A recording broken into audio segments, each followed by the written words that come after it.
Alright, what's going on, Landy boy? Up, Tommy boy. Oh What are we man, doing today, Tommy boy?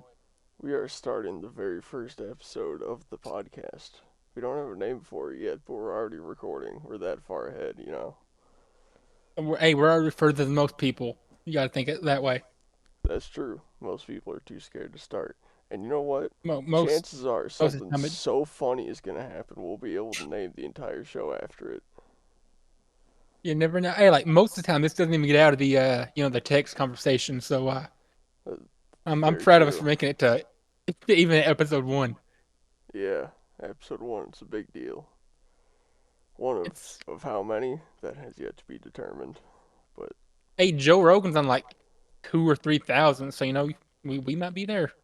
Oh, And that 15 years from now, that's just his numbered ones. He did live shows right? before it was the Joe Rogan podcast too. He's technically on episode like 4,000 right now. Yeah, who knows? 15 years from now, we might be interviewing a president or something. Dude, That's the goal. That's the goal. imagine we have Kamala Harris's granddaughter on here running for president. Yeah. I can see it like like Eric Trump the fourth or whatever. Well, I don't even know what generation of Trumps they're on, but like we're gonna be Yeah. interviewing somebody from this campaign cycle's, you know, offspring eventually. Yeah, Book on it. and with the full red sweep across everything in the government, I feel Yeah. like there's a real good chance of like a monarchy coming back, and we might actually have like Baron Trump the fifth or something on here. I mean, eventually you got to think it's gonna be like a royal family thing where a lot of them are just, you know, icons for doing nothing. That's what Yeah. most of them are right now, anyway. That's what pretty much From all everyone in from all royalty sides. has ever been. Have they had any real power past like 300 years? Oh yeah, for Because like sure. they're because I they have like prime minister and all that. It's like they're actual political figures. Royal family shows up a few times a year, like, "Hey, we're rich. You're not. no, Bow down to us." I mean kingsmanship and whatever other high titles they have in foreign countries, they've Yeah. been pretty powerful up until about 150 years ago. At the same time we started our government, it kind of spread around the world. And democracy. Yeah, It's we brought democracy everywhere before it was even patriotic to do so. just hear an eagle screech in the background. Oh man, we got to get a What is soundboard a now. what's a kilometer? Just have fireworks and eagles going off in the background. Yeah, yeah. I gotta get a Like soundboard now. a national anthem, like dubstep remix. Yo, that would go Freebird hard, solo just ripping. dude. Singing the national anthem over the Freebird guitar solo, Pound like double fisting a like a Bud Light or something. bro. We're going Ooh, real like American, bro. Natty lights. got to wear a Stone Cold Steve Austin leather vest. Mm-hmm. Be flipping off everybody in sight, and I that's the bottom line. honestly, you know You more know, about wrestling than me. I don't get all these hey, references. Matt, you don't know Stone Cold Steve Austin? I do know who he is, but Yeah, I don't know that much about him. his entire character. He's like this bald dude from Texas who just like goes in there. He like he'll get up on the top rope. He'll like throw his middle fingers up in the air, chug two beer cans at once. Like he spills it all over himself. He'll just go in there, beat up anybody, man, woman, child, doesn't matter. Yeah, I have seen him, chugging the beers, and by chugging I mean pouring 90% of them onto himself. Yeah, that's about as far into the Stone Cold Steve Austin lore as I've gotten, though. Down syndrome comes like walking out of his house towards the pool area with like two glass bottles of beer. It's like everybody around saying like, "Oh, don't smash them." He smashed them together and just screams, "Woo!" Which is it's a Ric Flair thing, but it's still Yeah, like a top video ever.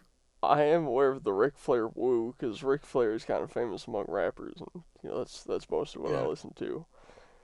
I and mean, sleeping with like 20,000 women over his career. bro, I mean, Metro Boomin on that one album when he has a song called Ric Flair Drip, like it's all about just I dripping recall like that. Ric I recall Flair. that. Man, that's like top two, I think, for the most iconic. Up there with like Hogan, I'd say too. Like top three most recognizable outside of wrestling, Dude, or Cena, Chief or The Keef Rock. mentioned Ric Flair on a Mac Miller song. He did, Yeah, it cut the check by Mac Miller. Says he's dripping like Ric Flair, like in the middle of his verse. right? The only Mac Miller song I really listen to is The Spins. I've just now started getting into him. Oh man, I've been into him for so Mm. long. I think I I've been first heard him maybe in like 2016 because he had a song called Donald Trump. I think he released it in like 2014 maybe. And right mhm. around the time that Trump was like about to win the presidency, that song like blew up. I heard it on YouTube on the way to school. And honestly, that song was didn't actually didn't what got me into rap. Like I started listening to like Logic and G-Eazy and like all kinds of stuff after that, and then I got into all kinds of different music. then he died around like 2017, right? It was either 17 or 18. Huh? Mac Miller. Oh yeah, What do you think I was talking about? I I forgot. I thought we were talking about Chief Keef for a second. I was like, what? He No, didn't die? no, Mac Miller. Mac Yeah, Miller died like my bad. 2017, 2018. Yeah, I think it was 2018. Actually, It's dude, like that's I remember talking to my friend George, who's unfortunately also dead now, oh, about going to a Mac Miller concert in December that year because he was going to be in mhm. Chicago. And then it was like September he died, and it was like, well, good thing I didn't buy the tickets yet. I mean that's then like once a year, just randomly you'll wake up to the news like, oh, this multi-millionaire platinum rapper dead. It's like without fail, like one or two a year. Like I Yeah, remember, was it Takeoff from the Migos that died a couple years back? I think it was. Because I Yeah. remember because I was in my economics and personal finance class in my senior year of high school, and like I'm just working on a project with my boy in there, and I get the notification. It's like that he was shot to death in Houston, I think, that the night before. Yeah. And I'm just thinking like, oh, that sucks. Dude, Because like he was like 30 something, right? I thought it was like 28, 29. Like, He pretty was like young. late 20s, early 30s. He was real young. I saw a video of it, man. It was crazy. I want to know where you're finding this stuff you tell me about, because like it's Oh, I got a gotta be homie some that like, just, like, he has all the worst videos in the entire world on his phone. does he work for like Live Leak or something? No, he used to run a social media page where he would post live leak videos, though. Oh, gotta be some like that Reddit stuff, like anything flies. They Oh, just not like let you anymore, post though. anything. No, they haven't done that since, like, 2019, probably. But there was a subreddit called Watch People Fucking Die. Yeah, I've heard of that. I've heard of I that. love that subreddit so much, man. Like I've never really been a huge Reddit user, but I've heard of like the horror stories and stuff like that. Just where And they have like absurd like things on there. You can just like scroll through, watch hours upon hours of just literal gore death, and yeah, it's the makes me Reddit wonder how that like the site 50/50s. was never. The Reddit 50/50s used to be bad. They're not that bad now. Now it's like you either see a Right. really nice kitten or a toilet full of diarrhea. But it used to be like a picture of a cute Right. baby or a man getting ripped in half by some industrial machine. And it was always It's the like guy I've getting ripped in half by the industrial machine every single time. There was never a nice baby picture or cat picture or anything like that ever. yeah. Yeah, years back, I was watching like YouTube videos and stuff on it where it's like, these famous, I think it was probably like Markiplier or PewDiePie or someone like scrolling through the 50/50 videos. And I'm like, Yeah. oh, I'm going to go check that out myself.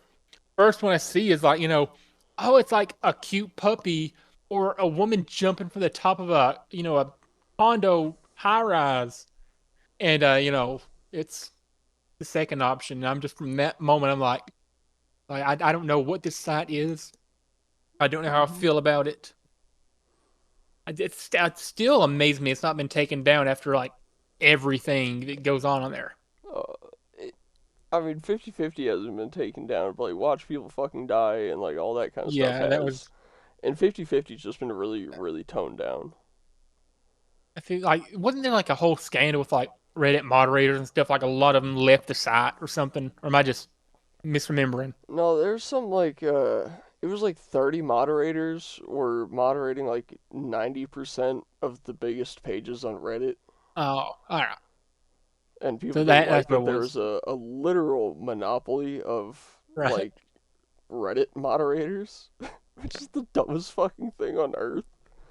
Like you say one thing even slightly right leaning, and you're banned from like half the communities on the entire page or on Dude, the entire site. in Sorry. 2020, they had like a mass exodus of any sort of right-leaning subreddit, and anyone that was in it got Mhm. permanently banned. I was one of those people. Ooh.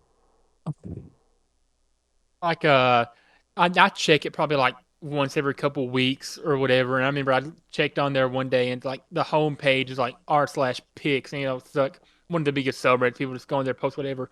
Hmm. Like the few days after election day was just like, oh, I completed the assignment, Virginia. I completed the assignment. Takes all talking about like who they were voting for. It's like you could not go to posts on the homepage that day without seeing somebody posting their ballot. Yeah. 99% of them are for Harris. Yeah, Which like yeah, I'm not trying to make a political statement or nothing. I'm just saying it seems like the side is pretty biased. yeah, me neither, but Reddit is 100% biased. I don't think anyone denies Yeah. that Reddit is like the most left-leaning social media of all time. I Like mean, and then you go on Facebook, it's you see on Facebook though, it's like even one video like even as a minority and like half the reaction there and be like laughing or the angry react. Most of them old people.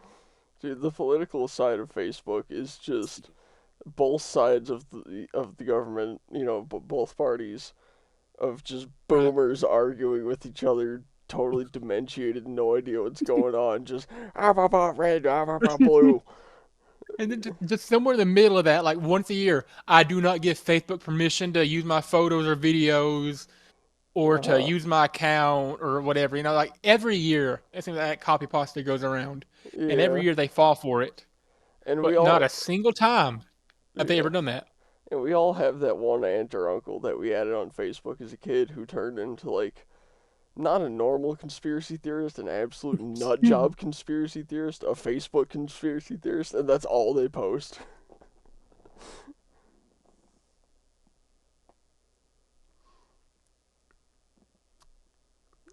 Yeah,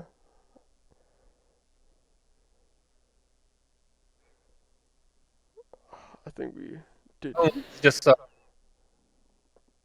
he's just a character, man. Oh, I think we lost you for a second there, or maybe about 20 of them. That's all right uh, though. I was gonna say like kind of like Alex Jones times 1,000, where it's like Oh, they're putting a chemical in the water that are turning the frogs gay. Alex Jones has never been wrong. Hey, Alex Jones is like a modern day like philosopher. Like I don't. He is the modern He day says some out Plato, there things. Socrates, whoever you want to, yeah, He's whatever like whatever great speaker or whatever you say Pythagoras. philosopher. Yeah, no, Pythagoras invented math. Fuck that dude. He invented He's a the whole reason I had to theorem. sit. He's the reason I had to like. He's the reason I nearly flunked out of 11th grade geometry. I was struggling to keep a passing grade in that class. Dude, he's the reason I didn't get to take 11th grade geometry. He's the reason I took the easy math class with all the dumb kids in my senior year. Bro, if it wasn't for fucking Pythagoras, dude, I probably would have had more than like a .8 GPA in all of school. Hey, 3.67 right here. English and history Yeah, carried me yeah. through high school. Yeah, Mr. Scholarly over here, dude. I Hey, mean, that I took two dual enrollment classes in my senior year just because I wanted to get the college credit, be done with college even faster, and those classes sucked. Man, the amount of writing and public speaking I do, I mean, it's prepared me for doing this because I'm putting my voice out there now, but still, it was rough. That class was. Dude, if I didn't have homework when I was in school, I would have been like a 4.0 GPA kind of guy. Right. I understood the stuff that was being taught to me. I just did not care to do the work at all. Like, it was so boring just circling things on a piece of paper Right. or writing It's like down how. answers I already knew. And it was like, I Right. just don't care about this stuff. So I just didn't do it, Mm, and I just got mm, terrible grades, and mm, that was that. 90% of like high school, and I guess like early on now too, is just like remembering and regurgitating because it's like they're not really trying to teach you anything meaningful other than maybe Yeah. like one or two classes that I took my entire like academic career. Mhm. They're not. They're just trying to like get you out of there, pass you on, get the financial benefit from you. Yeah. How often did you cheat in high school? You seem like the kind of guy that would get crafty with that. I don't know why, but it used to give me that vibe. uh, I did cheat a couple times. Hmm. I mean, What's the like most? so I remember one time specifically, I was in seventh grade math class, Hmm, and I sat right next to the teacher's desk. right. Not because I was a bad kid or anything. That was just where I ended up. Yeah. And he left the answer key out on his desk, like half uncovered. So I got the bottom half of the test right. Right. I mean, you have to like miss a couple there so he doesn't get suspicious though. Yeah, I missed the top half because I couldn't see it. It's the most creative method I ever had. Right. Freshman, I was taking world geography. Right. Mhm. It sucked. We had an entire like half the course that year with like remember like locations on maps and stuff. We got down to like Central America, like like right below Mexico, heading towards South American continent. Let me tell you, like that sucks. So what I did before the test, right? I take Mhm. this red ink pen that I had in my backpack. I start like I look at the map on the wall before she covers it up. I just on the back of my hand, writing the entire like miniature map, Central America, right? Like country abbreviations, everything. And as I'm filling it out, I can look down at my hand, fill the map out accurately, boom, pass the test, 100. Nice. And like that's the most creative method I ever had. I never like never had any like water bottle labels or writing it on your shoes or whatever. No, I was way too obvious with it. I did something similar in Spanish classes. I wrote all the answers on my Chromebook with like pencil because it just blended in if you were walking by, and I Dude, would like just erase it after the test. I just remembered a time I cheated on something on a quiz in first grade. It's I so at the learning your like shapes and stuff. at the first school I went to, you didn't have different classrooms you went to. You had one teacher for each Right. grade, and they would over the course of the day teach all the different lessons. It was a really small school, and That's how mine was when I started. yeah, yeah. So I was in first grade. I was in Miss Johnson's class, and there was this kid that sat across the table from me named Chase, Hmm. and I don't know if he was like, I don't know if he had something wrong with him. I was too young to pick up on that kind of thing. I do know he'd like pick his nose and eat it like all the time. Like he Oh. was one of those kids. And I don't think I was exactly friends with him, but I know we were friendly with each other at least to some Mhm. capacity.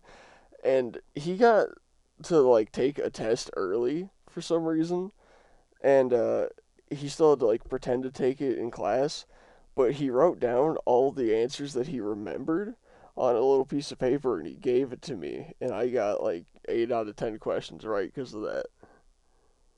Oh man, it's like I've been wrapped up in like a cheating scandal before.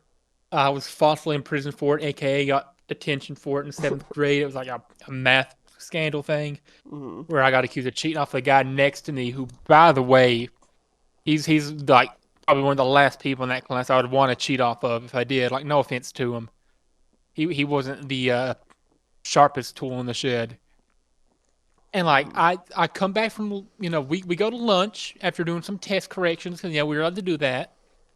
I come back and the teacher pulls me out the hallway. He's like, "So why'd you cheat off of him? Huh? Just admit to it, And I'm telling the truth, like I didn't. And I didn't cheat off of him. And she's like, "Oh well, you're getting detention."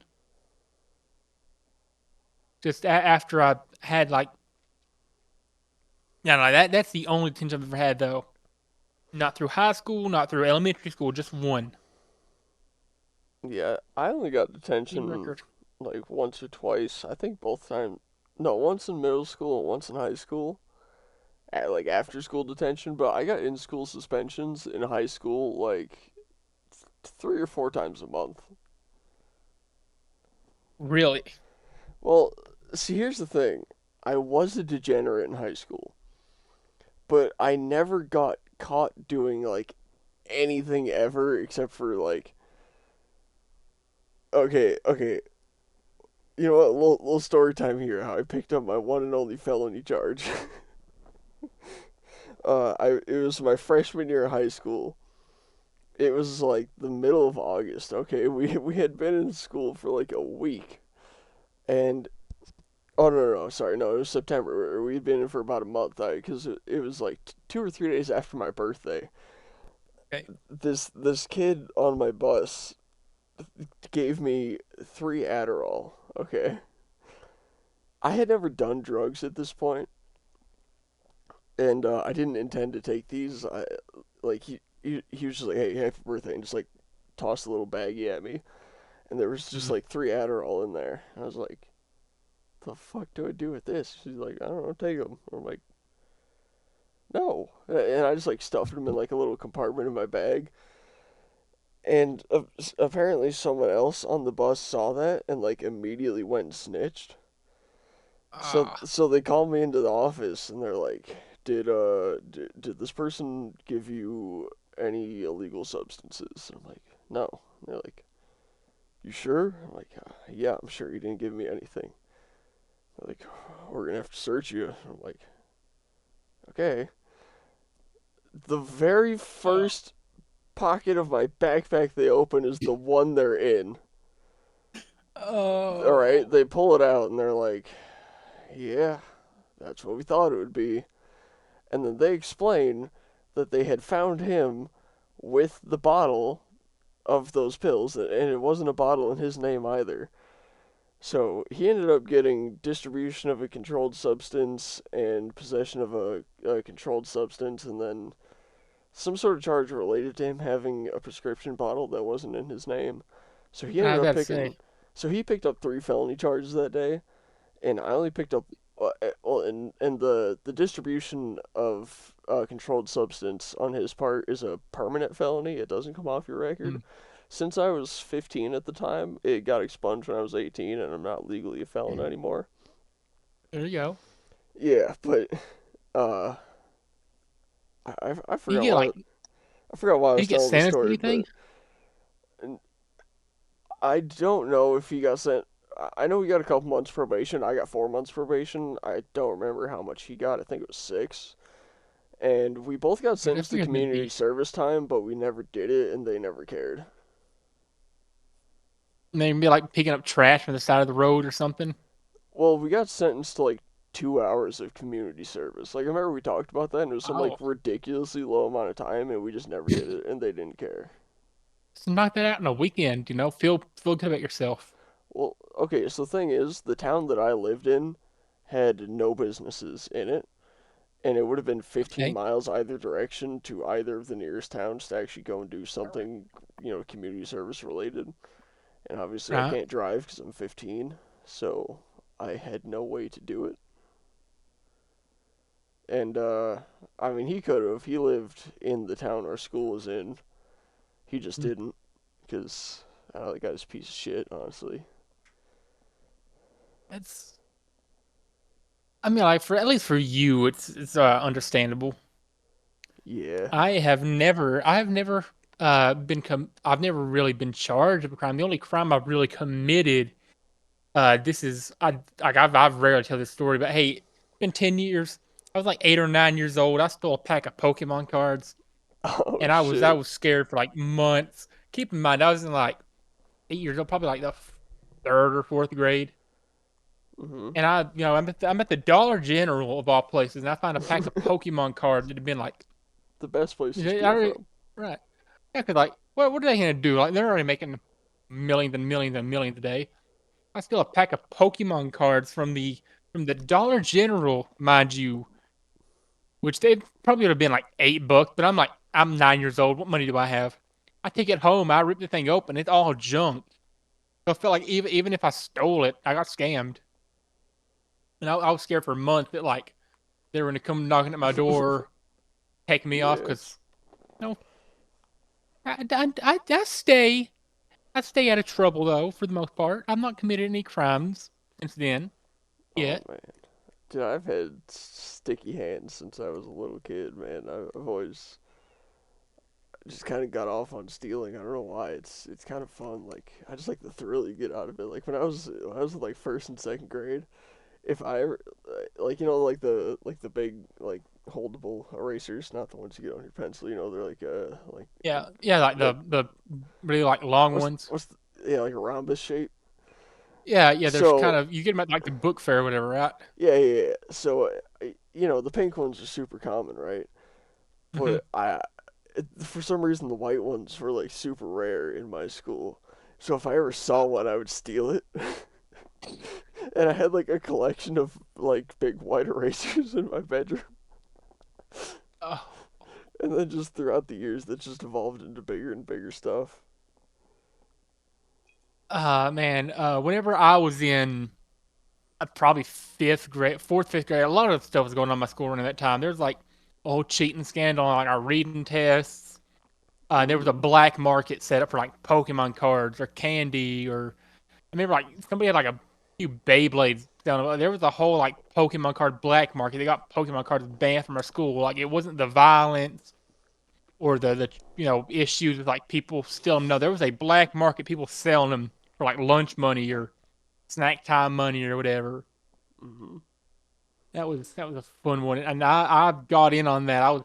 I think I sold a couple Pokemon cards here and there that I didn't want, like duplicates or whatever. Those kids are like 8 or 9. They're stupid. They don't know like what cards are good or bad. Like Yeah. I saw some really bad ones. Dude, I was Eventually in got rid of a my whole collection. I was in a Beyblade club at my second elementary school I went to. Hmm. It only lasted for third grade, which was the first year I was there.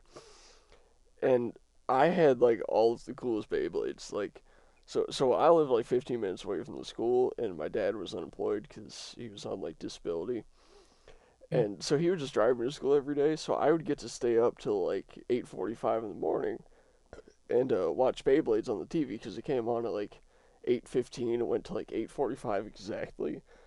So I'd get ready Uh, before it came on. I'd sit down and watch it, and as soon as it was over, we'd drive to school. I love Beyblades. I had like all of the best Beyblade like physical ones. Had all the stadiums, and man, this kid Sam, I fucking hate this kid. I still got beef with this kid. I've been praying on his downfall every day, and I've been winning.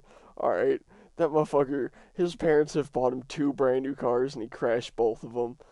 oh, He's on his like third we're talking one. like off the lot, brand new, like Yeah. from that year. Well, like within like a year, yeah. Like Okay, I like gotta say, 'cause he essentially crashed brand in new like cars. that's Anyways, that motherfucker stole one of my favorite Beyblades from me back in the day, and his mom ran the club. She was like the chaperone of the club, so she like right. pretended that it didn't happen. That stupid bitch. And man, dude, fuck Sam, dude. I'm so glad he wrecked both his cars. I'm so glad he's a bad fucking driver, dude. That fucking midget with his inch-long cock, dude. I know he has a micro penis. His ex said it loud and proud to everyone. He has an actual micro penis. Fuck that guy. Fuck Oh, his mom. Fuck everyone he's ever associated with. Fuck every car he ever drives. Fuck his house. Fuck his dog. Fuck everything about that guy. oh my. Anybody else you wanna throw in on that? Oh, there's so many fucking people. Oh, the guy that cut me off in traffic today in White Pine. Fuck that dude. I hope he crashes and burns. No, you know where you've been in White Pine, right? I've been once. I've been once. God, all right. You're not gonna know what I'm talking about, but when you're heading from Morristown down into White Pine, it goes from a Mhm. 2-lane road past like whatever elementary school's up there down to a 1 lane after it has the exit onto which is like 81 or something. Right. So this dude like pulls up next to me, right? Well, okay, no, actually, he was in the right off ramp lane, and I was in the right forward lane. And there's like traffic built up over there, so they're doing like 15 miles an hour, and there's no one in front of me, so I'm doing about 50 miles an hour. The speed limit is 55. All right, I was going under the speed limit. Fuck this guy, and he like zips out from the right lane across all 3 lanes into the left lane, and it's just like matching alongside me. And I'm like, all right, dude, pick a spot, get in front or get behind. Like we got a zipper merge up here. Dude's just matching me, right? And we get up to where the zipper merges. There's like 2.5 car lengths between him and the car in front of him. So I'm like, fuck it, that's Mhm. my spot. He's not taking it. So I'm gonna go up there. I speed up a little bit. He speeds up a little bit. I speed up a little bit. He speeds up a little bit. This motherfucker's just trying to piss me off, right? So I'm like, Right. whatever, and I start like just trying to merge in. A brother almost fucking hits me, dude, and it almost hits the guy in front of him. And I look over, he's fucking leaned over, like in the passenger seat, holding on to the passenger door, like screaming at me, but his window's up, so I can't hear anything he's saying, cause he's a fucking idiot. Right. And so I just flip him the bird and just hit the brakes. He almost slams into the car in front of him again. We keep driving down into White Pine, and I got to take a right on like the main intersection of that town, and he's like going straight, and he like stops in the middle of the intersection, and so as I'm like making my right turn, I'm just flipping him off the whole time, and then he just speeds off, and I'm like, what a fucking loser, dude! Holy Yeah, shit. it's understandable though. Listen, here's my slander of the day, right? Still a Okay, better driver than Danica Patrick. I don't know why that popped into my mind, but I don't know who that just wanted to is. slander somebody today. She's this former NASCAR driver, like one of the only women ever in NASCAR. Think about it. She Okay, raced for like a decade, right? Never won any. She never won a single race in her entire career. yeah, she's a woman. It's my played like not really played, but raced in NASCAR. Most of NASCAR drivers are gonna win at least one race, no matter how minor. No, like a decade of racing. Remember all those like GoDaddy commercials with that woman in the racing suit? Yeah. That's Danica Patrick, right? So she had like this Okay, okay, sponsorship from like yeah. the biggest like website hosting domain. Like she wrecked like probably 40 or 50 stock cars in her entire career. Never won a single race. I mean, she's So a woman. She here's did what my she does best. here's my daily encouragement for anybody that may be listening to this. If you ever feel down yourself, just remember you have as many NASCAR wins as Danica Patrick, and you've also crashed about 40 less stock cars than Danica Patrick. that's that's so good. Uh, Uh, she's like the exact like opposite of what Dale Earnhardt was. okay. I mean, I mean, like I'm not surprised. eh, I'm not trying to make like a sexist comment here. I'm just trying to say like she was not a good racer. Yeah. Hey, did you know there's children being born right now whose parents are younger than the first Shrek movie? Oh man, that's That came out in 2001. It's older than me. what makes like started making me feel old the past couple years. What? You start seeing these like elite like first like the like the NHL right? Like hockey. Yeah. Like how sports leagues do a draft every year for like the worst teams get to pick their like the best players first, whatever. No. Because that's usually how it works out. Like some like a lot of the worst teams get the highest overall picks. Like the number one pick is typically Okay. like the highest rated like next generation player, right? So last year, 2023, the first player pick, like people are calling him like the best hockey prospect in a generation. His name is Connor Connor Bedard, I think. This dude, one of the best young hockey players in the world, younger than I am, and he's already signed for like a multi-million-dollar, multi-year contract. Mhm. There's kids born in like '05, '06 playing professional sports now. Let that sink in. Yeah. There's kids younger than I am making like 6, 7 figures playing college sports. Dude, college sports is crazy because I mean I've never been into sports, but like as a kid I thought it was cool that like Yeah. each state had their own like team to represent them. I Mm. always thought like the big boy sports were way cooler, and at least it seemed like college sports like weren't even considered serious. And now it's Eh, more profitable than like actual like big man sports. it's like some dude was committed to play for Louisiana State, no LSU, and I'm pretty sure he flipped his commitments. Now he's gonna be playing for I think Michigan, if I remember correctly, because Michigan's like, we'll pay you $10 million to play college football. Hmm. And he's like, okay, You know the making fact that 10 million before yeah, you're even like signed to play college. That's the fact that colleges have that much money to just throw to someone to play sports for them just shows they're charging way too much money to be there. like if y'all wondering why you're being charged like $40,000 a semester, it's so they can pay a guy who can throw a ball really really good. Yeah, so a handsome black guy can throw a ball around. Like, oh, you see that group of 12 dudes right there? They can put a ball through a hoop really really really accurately. Let's pay them $1 million when they're 20 years old. Yeah, I They're not gotta gonna say spend that all though, on they're gonna they're spend it all on women and cars, but no, no, still. no, no, hold up. Their contracts they sign are actually Hmm. really fucking good if you look at them.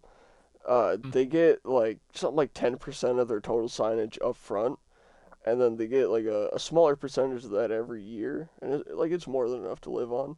And then some like I think that maybe they get to choose the percent, or it has to at least be some percent, but it'll be like 25 or 50% goes into like not quite a retirement account, but like a savings account they can't touch till they're like 25 or 26, something like Yeah. that, till they're like way out of college. So it actually does set them up for the long term to be pretty wealthy, and I think that's pretty cool. Right, so there's this former player. He was really good in the NBA. I think he's Hall of Famer now, but he's signed a shoe deal with Reebok, and they started putting all the money to a Shaq. trust fund that he couldn't touch that trust fund from his shoe deal Oh, until he was like in his oh, 50s, right? oh! Shaq was talking about this Smart. dude. Who was that man? Allen Iverson. Yeah, yeah, Allen Iverson, because he Yeah, had like Allen a, Iverson. a gambling problem or something, right? I don't know if he had like a gambling problem or what. I know he I like know though for a kept fact going they broke. made him right. It's like, which that's the thing like, with a lot of former players. Like if they're good with their money, like Michael Jordan's a billionaire now. LeBron James Yeah, billionaire. I'm pretty sure like Kobe, though that ex-billionaire. yeah, rest in peace. I Rest mean, in okay, pieces, that dude. reminds me. So you know, 2020 when Kobe died, right? I have Yeah, two funny stories about this, right? So first of I have all, another one. okay, so the day before he died, so he died on I want to say he died on a Saturday. He died on a Saturday or Sunday, so it's like the Friday I'll before he fact check it. died. Yeah, but the Friday before he died, me and a couple of my buddies in my fourth period English class in my freshman year, we were talking about like basketball players. And my English teacher that year, she was a huge LeBron James fan. Like I'm talking like biggest LeBron fan you'll ever find. Hmm. And we're talking about like some of the best players of all time. Oh wow, voice right there. But I'm talking. Oh yeah, man, Kobe's the greatest of all time. Kobe's a legend. Kobe's gonna be remembered for years. He's gonna continue to teach the next generation. Kobe's never gonna die, right? Just mess around because this saying legends never die. It was a Sunday. So Sunday, so keep in mind this is the Friday. I'm saying all this talking about like his legacy and Yeah. how good of a player he is, how good of a person he is, and all that. We come back Monday, the day after he died, and all my friends saying like, "Oh, Landon, you cursed him. You killed Kobe. You killed Kobe." Anyway, so I go home. Well, I'm not go home, but I'm at home. Sorry, the day he died, right? And I'm playing NBA 2K. They have the soundtrack on there, right? Hmm. So one of like the first song that plays on there was the song of the soundtrack that's first like the first opening lyric is helicopter spin as you go, helicopter spin as you go, right? Hmm. And you just like so I pull that game up, it starts playing the song like spin as you go, helicopter spin as you go. And it loads up the game. And while that song is playing, I see Kobe Bryant like 1970 something to 2020. Yeah. And I'm like, I was sad because I like Kobe, but at the same time, I'm trying to contain my laughter because it's just so ironic. So That's very ironic. ironic. Just like, oh man, have you heard the scandals that came out about that? How like the paramedics on the scene were taking pictures on their phones and like showing them to each other at like a bar after they were off the clock. Dude, did you see the fucking coroner's report? I I think I saw like one time one of the drawings from it. It was brutal. He was like Okay, bad shape. get this. He had a degloved penis. The I remember skin seeing that. the skin from the shaft of his Uh, dick ripped off and was found something like 120 feet from the crash site. uh, you know, I don't know if eBay has a policy against that, but seems like an easy, 20, 30,000 right there. Mm-hmm. Dude, imagine buying Kobe's foreskin on the black market. Oh man, His degloved penis skin. what I like, one of the things that got me out there is like the day he died, like immediately, the cost of his jersey on the official NBA site, the cost of his shoes, like everywhere, like even secondhand, like immediately shot up hundreds or even thousands of dollars. Like right now, if you want to buy like an officially licensed Kobe jersey, it's like gonna run you $300. If you want to buy like Kobe shoes, it's gonna run you like 400 or 500 minimum for the good ones.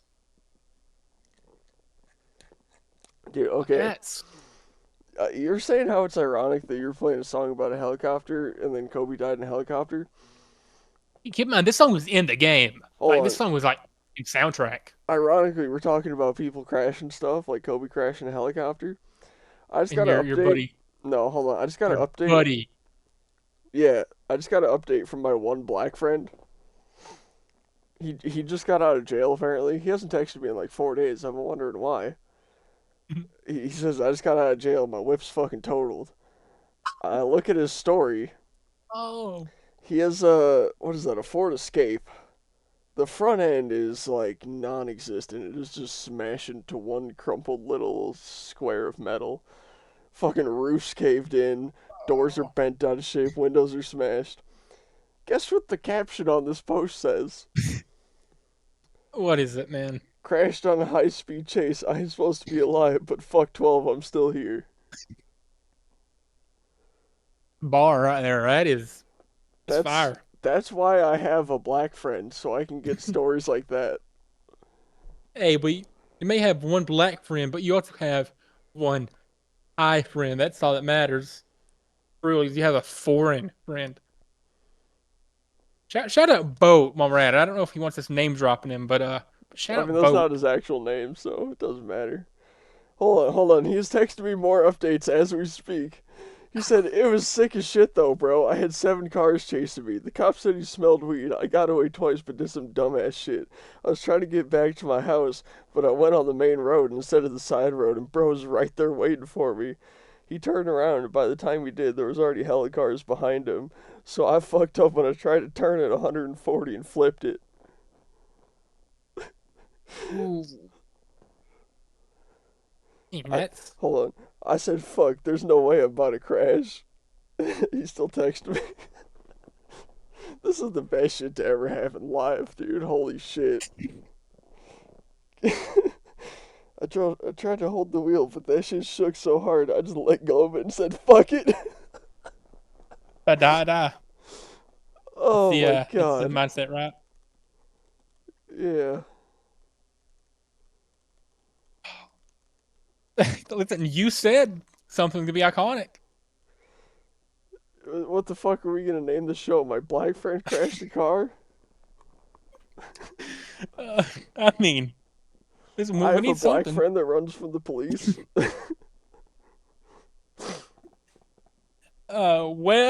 Well. uh, I said, bro, you gotta bring me along next time. I'm a real deal wheelman. Oh, God, no. This might be the greatest podcast moment in human history, though. Yeah, yeah, maybe. You gotta be like OJ though. You gotta make like a slow speed chase. Really, it's like maximize your time free. Dude, the OJ chase was crazy. The OJ Bronco is like right in Sevier County, right? Is it his It's actual you know Bronco? the actual OJ Simpson Bronco. The Alcatraz Museum, like right Yeah. near like right on the street. It's right there. They have like What? the last No room you go through is way. an entire exhibit.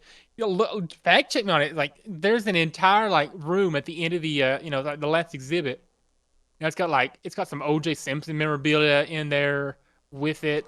One of Oh, his helmets. no way. Dude, it is. It's I just looked it up. It's in I've, Alcatraz I've and seen Pigeon Forge. it. No way. Like they have like a replica of the Bonnie and Clyde car. I think I don't know if Yeah. Ted Bundy's actual car is in there, but it's I think one of Ted Bundy's like same Wow. model. Yeah, I mean the O.J. Simpson Bronco is right in the same county as our place of employment. Pretty dope though, right? Hold on. Update from the Black Friend. He says, not gonna lie, I would have made that shit if I wasn't in an SUV. I believe him, honestly. Fair, fair. Yeah. Man. I don't remember the place of it, but there's that one car museum, like the famous people car museum in Gatlinburg. They The have Hollywood Star Cars. yeah, yeah. They have Mike Tyson's Never been. Diablo. Really? I got to sit in that. It was pretty cool. They got uh, Paul Dean's. What kind of Porsche do you have? Was it like a 355 or something? Paula They Dean? no, Paul Dean, an actor from I like thought you the said 30s. I thought you said Paula Dean, like the celebrity chef. No, not the one who said the N word and got fired from her own show. Um, When it was like 15 like different restaurants. yeah. No, they had it, whatever his old Porsche was. They had some part of it there. They had. I said the Ghostbusters vehicle, right? Uh, you I, might th- have. I think that was the first thing I said. I forget. Oh no, I said Mike Tyson's Diablo. Yeah, they had the Ghostbusters car, which is I've seen like, the it's like don't they have the 35 Batmobile? feet long. Yeah, they have a Batmobile. They have the Eclipse from Fast and Furious. They Like got the a. screen used one? I think it's like an actual like movie perfect replica. Okay. Yeah, and a bunch of other stuff there. It's pretty cool. Like I've seen the Batmobile though, and I'm out walking around Gatlinburg. I'm pretty sure that's what they have. It's like the one of the main drawing points, right? Yeah, yeah. Yeah. They switch up the front display a lot. Whenever was it like Fast 10 was coming out, they had a bunch of Fast and Furious cars out there.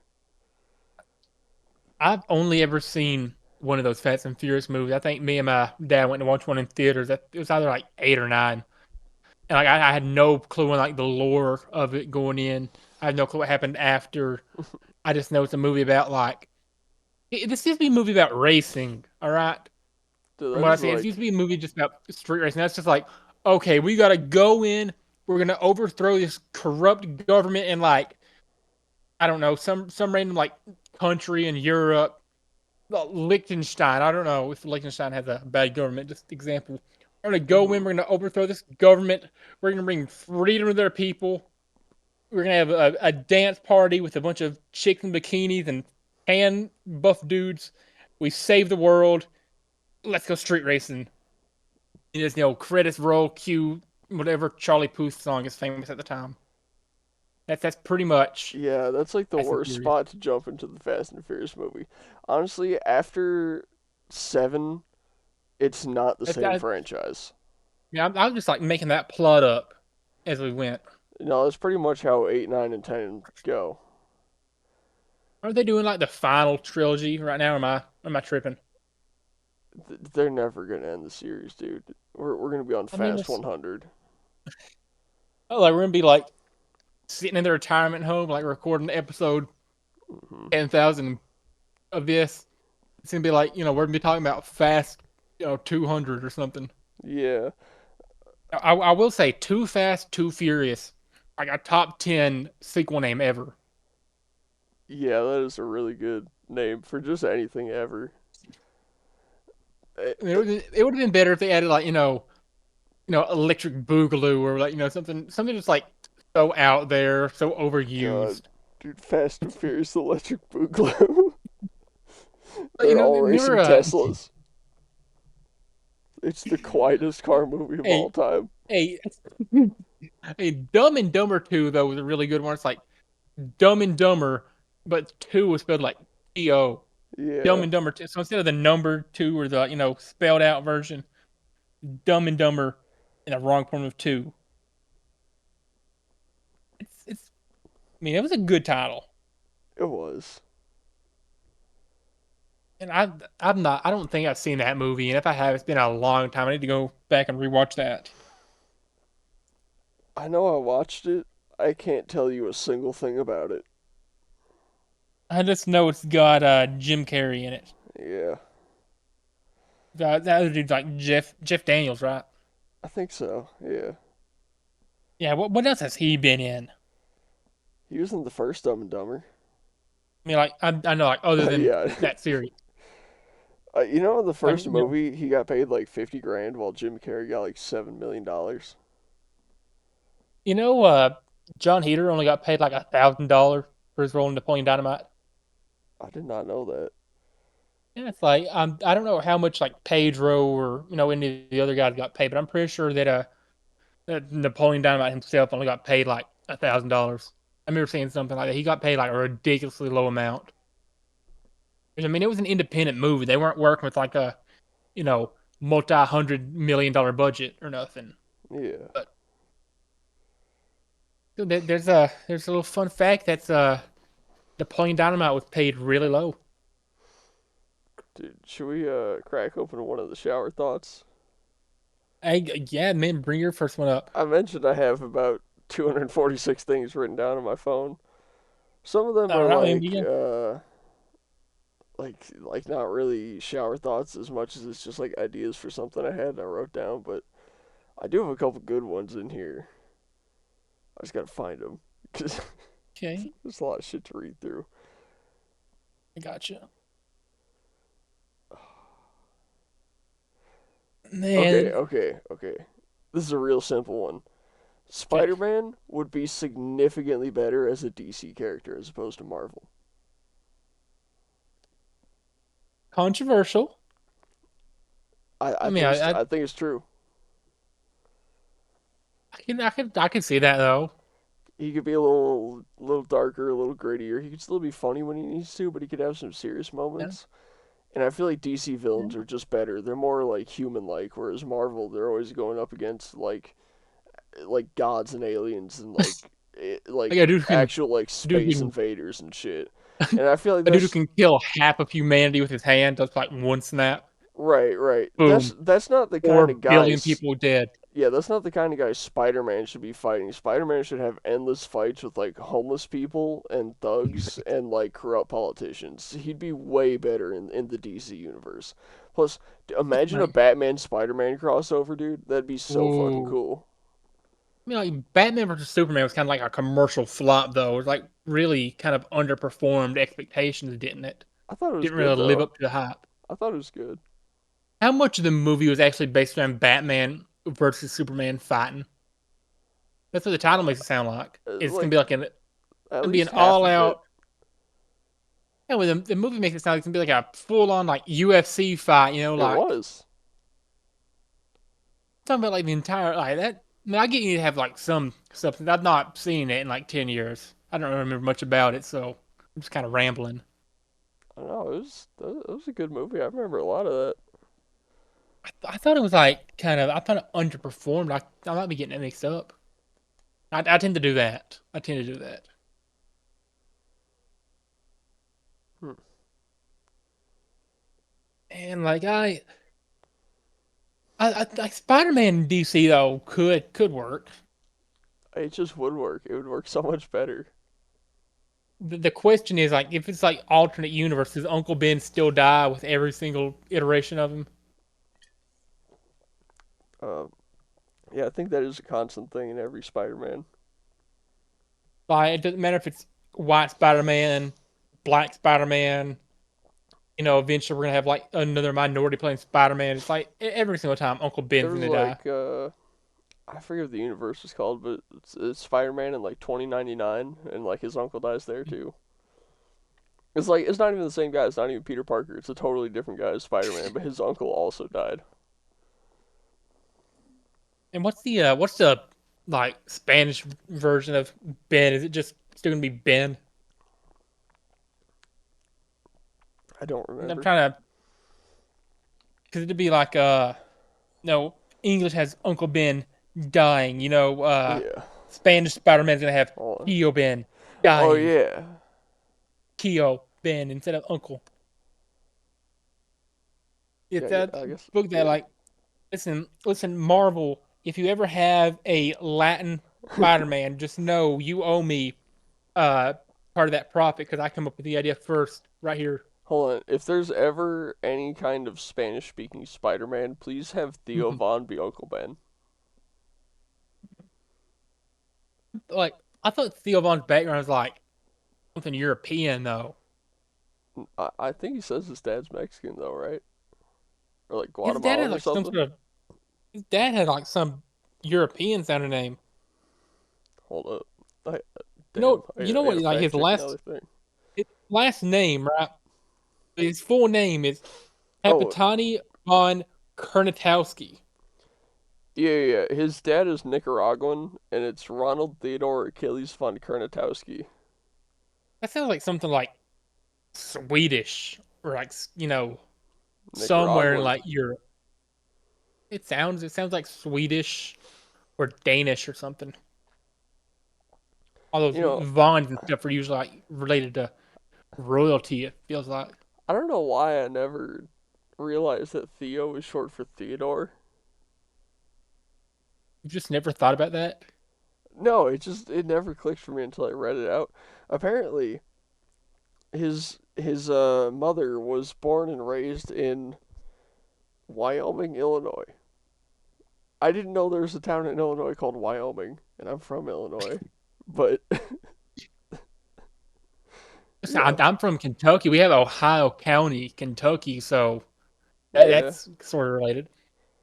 There's Anytime you hear Theo Vaughn, I think about this trans kid I was on the student technology team with in middle school, and it's like I her like she decided I guess in sixth or seventh grade like oh I'm a guy now I'm gonna go by Theo. oh, By the way, sister of the guy I got accused of cheating on in the seventh grade. Funny how that works, huh? mm-hmm, Yeah, Theo. That just sounds like a transgender name. I don't know why. maybe, dude. Just fits the vibe. I remember in what was it, my junior year of high school, my last year of high school. I had just broken up with my last girlfriend. It's crazy to say that I've been single for 5 years, and I was kind of hitting on Like this one 19 girl. years. Yeah, so I was kind of hitting on this one girl that like I don't know why, but like whenever I was in the lunchroom, she just like stand near me and like just barely talk to me sometimes. And so I'd kind of talk to her back and like hit her on her a little bit. And like 2 weeks into that, she like came out as like trans or something and was like trying to be a guy. And I stopped talking to her completely, and she just went like full pretending to be a dude mode, and it Uh, it was terrible. I've been emotionally damaged by that ever since. did she change her name to something like masculine? No, it was like a feminine guy name.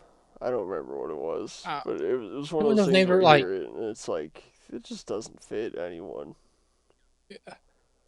or is it like one of the names where like swings both ways, like Alex or Corey or whatever. You can use that name for like No, both it genders. was longer though. It was like 8 to 10 letters.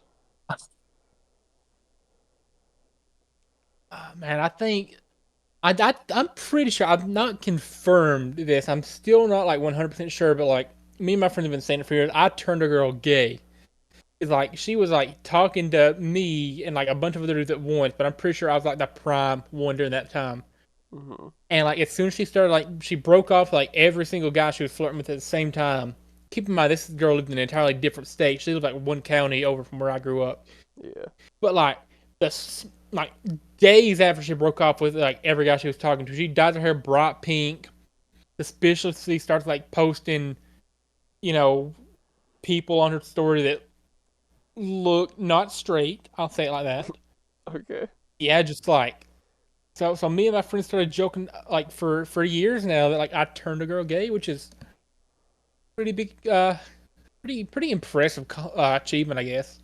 It's like Yeah. I'm so bad with women that I made a woman realize like, oh, I don't like men anymore. I'm gonna try my hand the other way. It's I feel like that's good as my luck goes. That's like I got led on by her for a couple months whenever I was a freshman. A couple years later, got led on by another really popular girl who actually went to school with me. So that's I'm not lucky at all with that. mm-hmm. Never been duped into a last minute sex change though. Yeah, dude, when I was in That, seventh grade, I had this girl that had like a stalker level crush on me. Like oh god. she'd like come up to me in the lunchroom and like give me hugs and like try to kiss me and shit, like basically just like sexually assaulting me just in like broad daylight. And I'm like, man, you gotta stop. I don't like you. And she wouldn't stop. And I concocted the perfect plan to make her not like me anymore. See, I happen to know that her dad is quite abusive, Oh. and I happen to know that if her dad were ever to catch her with a guy in the house, that she would be in some very serious trouble. So I negotiated with her to come over to her house one day, and she said her dad was gonna be home at a certain time, so I had to leave by then. And I like purposely distracted her up until he got home, and then like dipped out the back door, and he still caught her, and took her phone and like maybe hit her a few times. I don't know. You just like went into the greatest like inside agent mission ever. And Yeah, no, and honestly, I'll be honest, things got a little sexual, but uh, while oh, I was there, it was okay. But I was not into this woman. She was a self harmer, and I didn't want to deal with that. oh, Yeah, I mean, if you're doing that in like seventh grade, you're fucked up. So yeah, I was man, not if into you're doing that that. like if you're doing that at 12, I'd hate to see him at like 22. You know. Yeah, yeah. She also turned out trans like 4 years ago. Oh, I cannot say that surprises me at all. That seems to be the way that a lot of them go. Yeah. Like what's hilarious about that? I don't know if hilarious or weird, but I don't recall ever seeing any of that stuff the first like 13 years of my life. And like I hit middle school when it's like all of like a couple kids like I went to school with and just like been outside where I started seeing it. I never saw that anywhere until that point. Mhm. I know it's always kind of existed, but Ever like I never since. saw it at all until then. Did you know a Jewish person invented transgender surgeries? Did not know that. Yeah, it was a Jewish person in Germany in I think the 30s or maybe early 40s, and no, it was definitely the 30s, like early 30s, because that's when Hitler got into power and he cleaned all that stuff up. It's very possible that Hitler was the very first transphobe because I mean that was one of the things he got rid of pretty quick when he got into power. You guys just kind of like arresting everybody though at that time. Yeah, if they were like Jewish. Yeah, Yeah, ain't nothing wrong with that's. that. I mean, and nothing wrong with that. We need to make that clear. I feel like Yeah. we need to have like that as a disclaimer. Like we're not anti-Semitic or whatever. At least I'm not. Oh, I thought we were gonna say that we were. It's a little No, awkward. hey, Uh, I'm not speaking for Thomas. I'm not yeah, speaking for you, Tommy boy. uh, yeah. Your words represent your views, not mine. That's why we're two independent people capable of That's thinking what apart. see. That's what makes this fun. Yeah. So you got any more shower thoughts Oh you yeah, want to yeah. bring I've up? got plenty. I think Get this back on track. I think Bill Clinton is solely responsible for the lack of care towards Arkansas.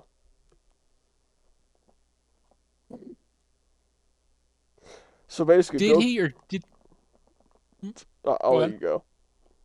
So did he or did he not have relations with Miss Lewinsky? In his own words, I did not He did not. have sexual relations with that woman. Miss Lewinsky. Yeah. Anyways, he was from Arkansas. He got elected as Mhm. governor. He did a pretty poor job. He somehow got elected as president. Did a pretty poor job. Got Yeah. some blowjobs under the table, you know. And I feel like because Did, of that, people just don't give a shit about Arkansas, and it's turned into one of the worst states in the country. They have like some of the poorest people, some of the lowest wages, like one of the worst economies. The inflation is outrageous there because there's no supply chain anywhere in Arkansas. It's genuinely like almost as bad as West Virginia. And West Virginia is a hey, pretty fucking terrible state. hey, Arkansas, give us Walmart though. That's, That's about it. That's I their number one mean, export is Walmart. yeah, yeah. Pretty sure don't they have like diamonds in Arkansas too? Like that's their only thing they're known for. Like you know, Bill Clinton, diamonds, and Walmart. Diamonds? Yeah, because like their state flag has a diamond on it. I'm pretty sure that means they have like a lot of diamonds for the the country. Come to think of it, I don't think I've ever noticed the Arkansas state flag. Yeah, they have a like I'm pretty sure that's where they mine a lot of the diamonds. I what?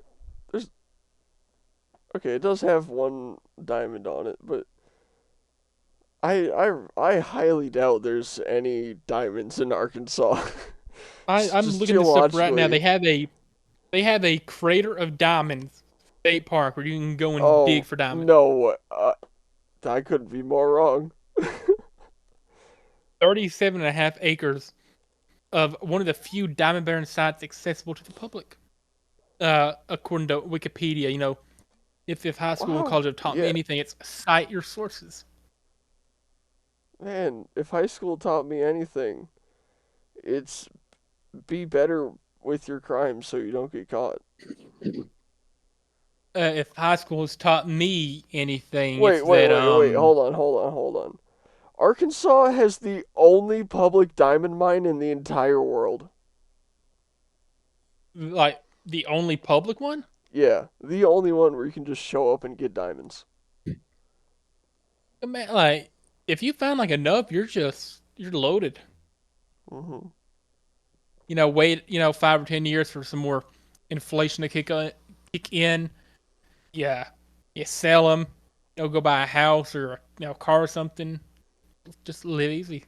Yeah, I mean, you're not finding that much. I think one of the biggest ones I ever found was like 9 carats. I mean, that's it's not worth that much money, but you could definitely I find mean, like a few $100 there. like go put it in like a ring or something. I don't know. I mean, like you can be lying and say, oh, so it's a 1 carat diamond ring. Yeah. There you go. It's for any of you bachelors out there looking to woo that special someone. If you're near Arkansas, go just find a cheap diamond. So you know the rapper This is TK. the life advice. Now, So you know the rapper TK, right? yes, I do. Yeah, everyone knows TK. So he's doing 55 years in prison, right? And I think it's Hmm. been like 5 or 6. That means that in 55 or 50 years, when he's eligible for parole, his parole officer is going to be someone who's not even born yet. Ooh, It's gonna take that that's. long for him to get out that someone's entire life up to that point is gonna happen, leading them to be take his parole officer. I want you to take this in within the next, 40 years. We're gonna probably have the first Gen Z president, which means we're gonna have the first president who grew up an iPad kid. I think the oldest Gen Zs are like 28 right now, and you only have to be 35 to be Right. president, so that's at most 7, or at least 7 years away. Yeah, but like, how many presidents under the age of like, I guess people under the age of 60 have the chance of being a president. Under the age of 70 at this point. Wasn't Obama like the youngest president ever, and he was in his like Uh, almost 40? JFK was the youngest ever. He was like 40, 45, 46, I think, when he was elected. Oh, it was actually And Roosevelt when he was 42. I'm pretty sure that like Kennedy was the youngest one who was ever elected. I think Roosevelt just kind of like got Ken- there because somebody died. Kennedy was 43, so it's only one How old year. was And you said Roosevelt was how old? 42. Okay, there we go. I knew it was one of them. Yeah, well, I just clicked on an article that said the 10 youngest presidents, and it's just a picture of Obama. I've got It's the list pulled up on Wikipedia right now, sorted. Obama is the fifth youngest president ever okay. at 47 years, Huh. and he is now 63. Biden was the oldest at 78. Go figure. Yeah, now I'm pretty sure that like if Trump makes it his full term, he's going to be the oldest ever. No, 70.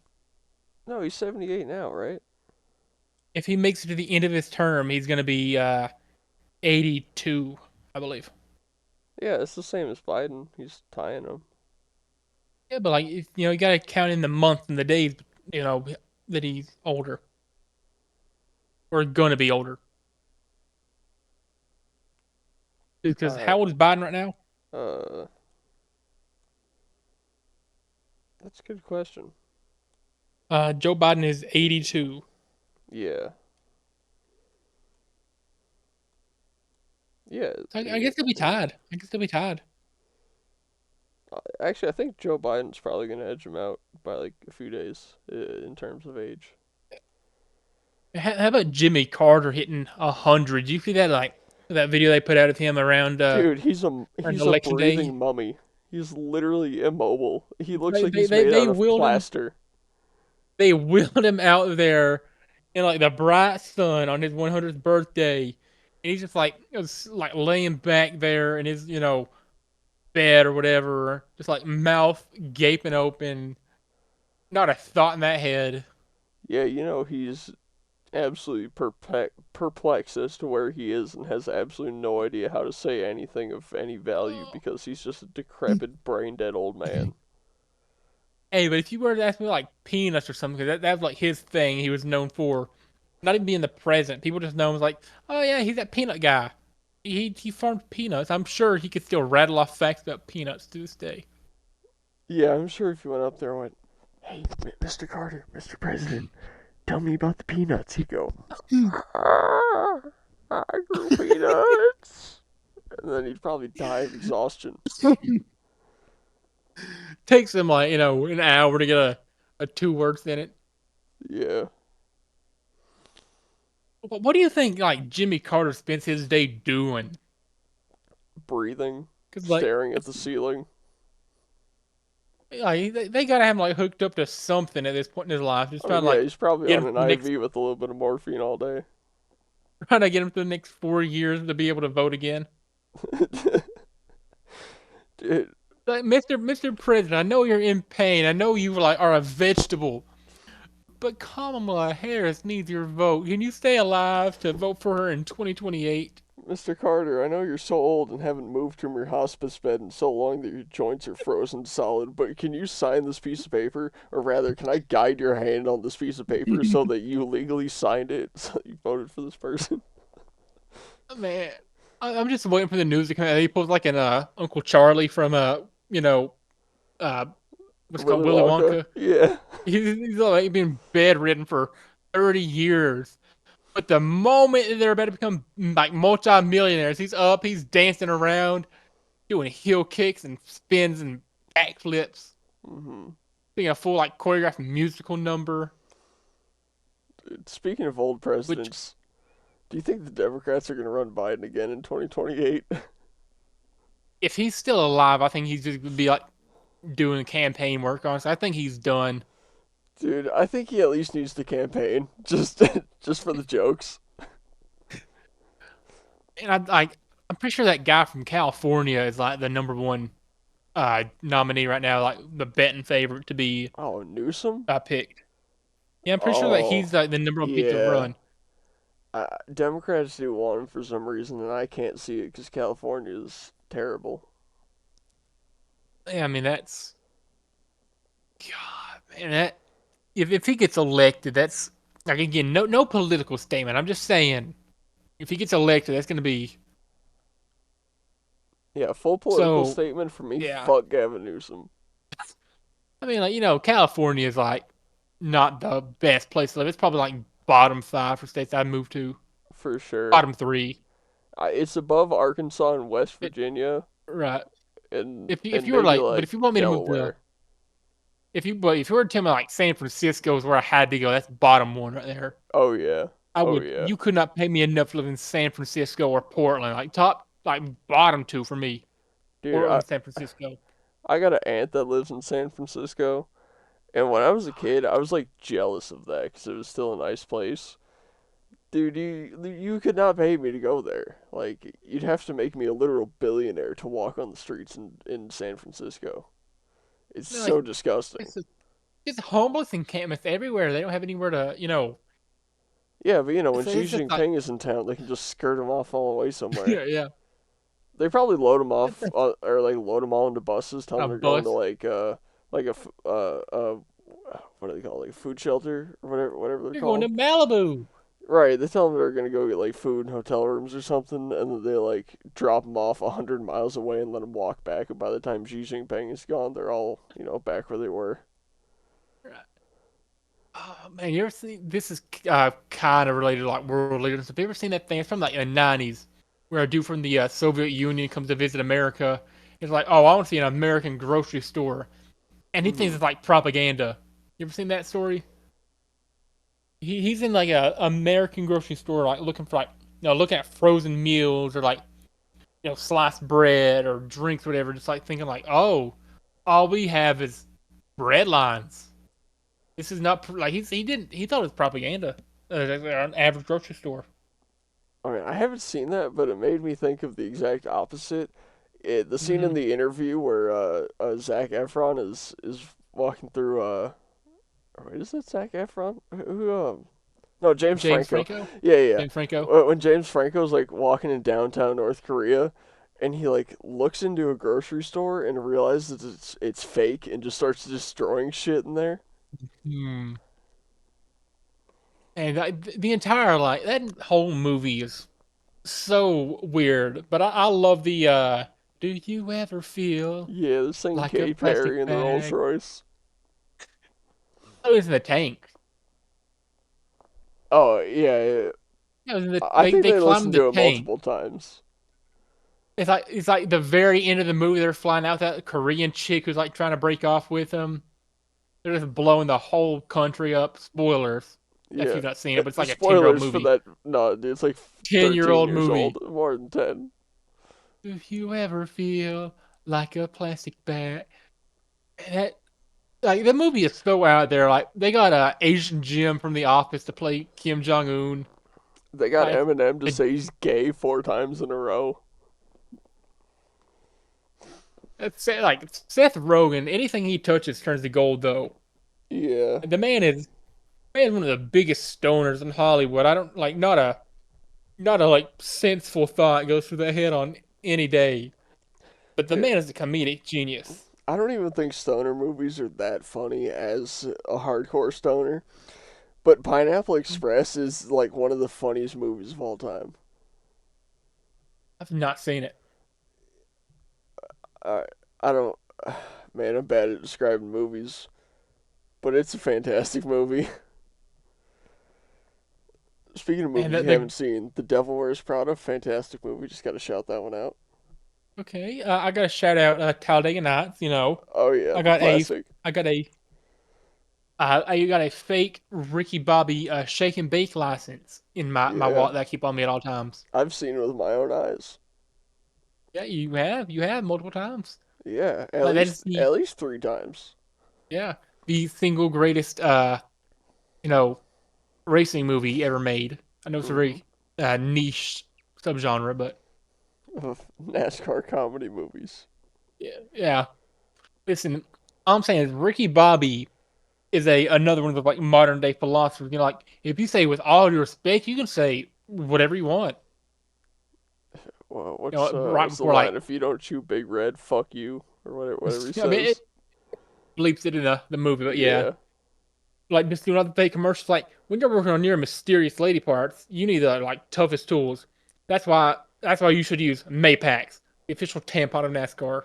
yeah, Like yeah. look for the perfect Christmas gift, the Jackhawk 9000. It's like just a giant knife. Dude, Wayne's World did Have advertisements pretty good too, except they advertise real products.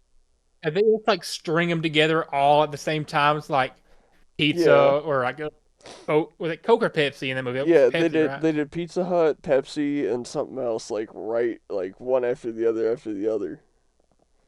And that's smart though. Smart. Yeah, and even the way they went about it was pretty smart. Like, normal movies would just put these products in the background and try to subtly advertise it to you. But we're not a Yeah. normal movie because we enjoy the taste of the hot and ready pepperoni pizza from Pizza Hut or whatever. It's just, It's yeah, like no, the no other movie's same thing done that that.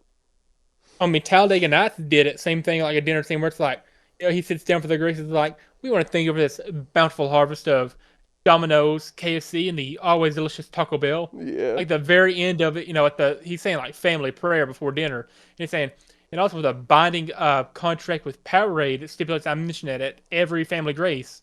I want to say that we look forward to like the release of the new flavor, and it cools you off on a hot summer day. Mhm. It is like that's one of the best product placement. I think just making a NASCAR movie though, product placement had to be every like Wonder Bread. Yeah. For Yeah. like years, I only knew Wonder Bread because of that movie. Same. I only recognized it when I saw it in the store because I was like, oh, that's the Ricky Bobby bread right there.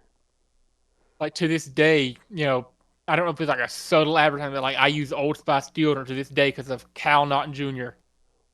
I don't use Old Spice because of him, but I do use Old Spice. I like how it smells.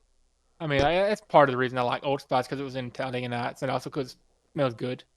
I also Mainly like because it smells good, but also I also like to flex on black people by paying for my Old Spice. They just steal it. no, they're using Axe.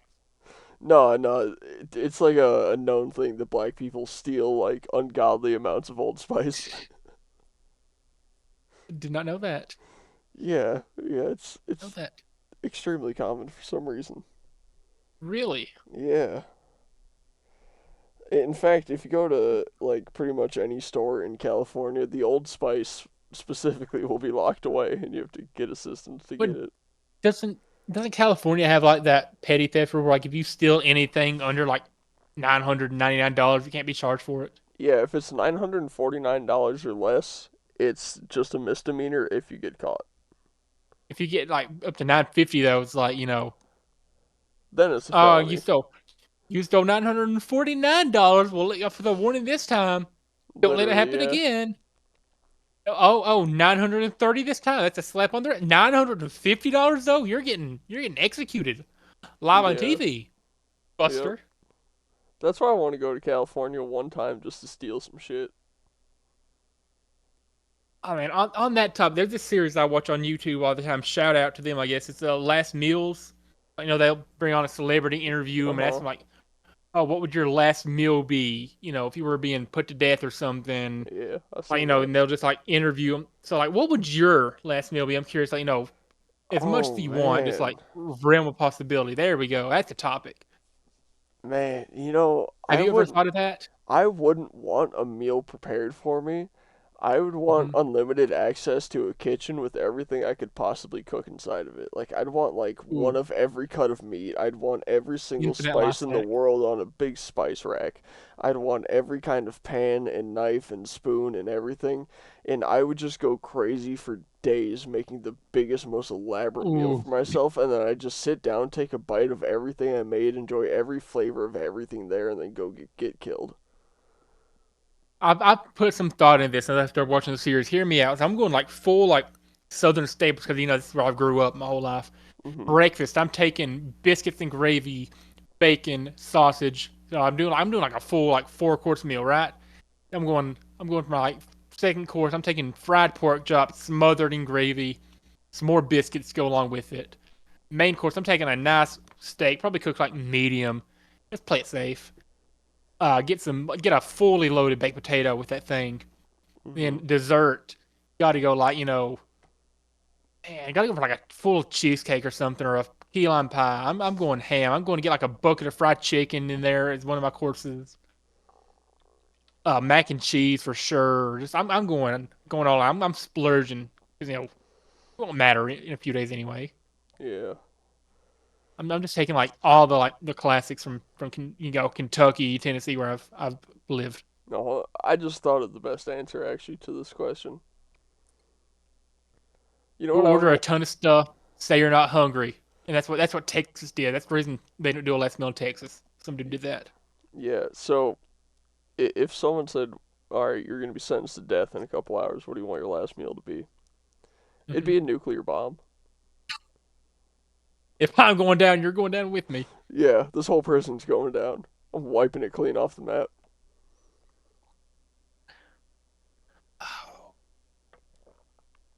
That's. I'm pretty sure. I mean, like they can't put you on a list. They might like. What would they do in that case? They'd go, "No, we meant food," and I'd go, "Yeah, I'll take a bite out of it." Oh, that's smart. That's a smart play. Yeah. I mean, what are they gonna do? Not give me a nuclear bomb? Right, right. I think the weirdest one I've ever seen, like some dude wanted to eat just like he wanted a whole olive, the pit still in it. That's like just one singular olive.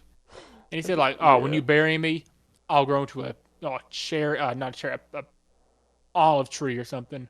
Which I doubt happened. I mean, like, how's it gonna go through the casket? How's it gonna grow through that, Yeah. or through the body? Like, I know you're gonna like, I mean how's it that. even gonna grow out of the body to begin with? I mean that's not really the hard part. The hard part is like if it's in your stomach, it's Yeah. just gonna die. It's not gonna grow. And like, yeah, if they put you in a casket, it's not like you can even like decompose and like maybe it has a chance. And it's just gonna just sitting there with you. There was there was some dude who requested like just hand out a bunch of veggie pizzas to the homeless, and they're like, "No, we're not gonna do that. We're just gonna kill you now."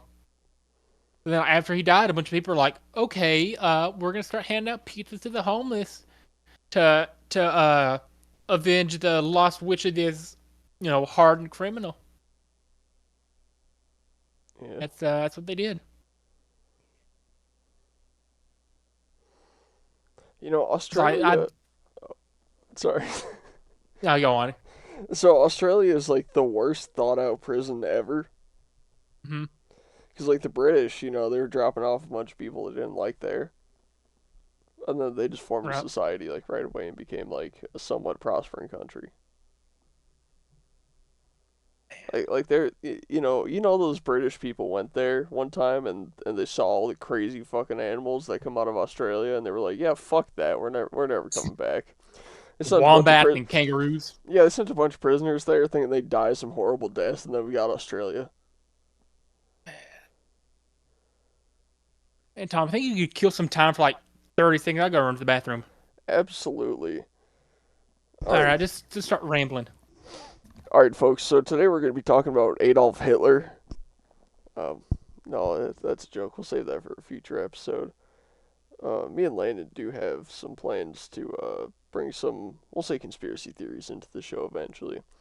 I am quite a conspiracy theorist, and I do have mountains and mountains of evidence to support all of the things that I will ever talk about. Honestly, I don't know when we're gonna have it. It's probably gonna be episode like 20. I figured I'd do it every like 20 or so episodes because you guys know the Always Sunny in Philadelphia meme of like the guy with the cigarette pointing at the board with the strings and stuff going everywhere. I'd legitimately be that guy, except I'd have a joint in my mouth, and I'd be explaining the most far out ridiculous shit from the moon landing to flat Earth to 9/11 to Helen Keller to Adolf Hitler to all the crazy stuff on Earth, Antarctica, whatever you want.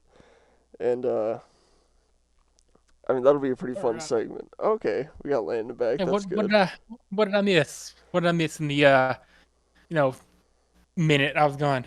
Oh, I had to. I was talking about how we were talking about how we were gonna have like conspiracy theory episodes where I'll All have right. like an hour long presentation of just like a bulletin board of crazy shit supporting some theory I believe in.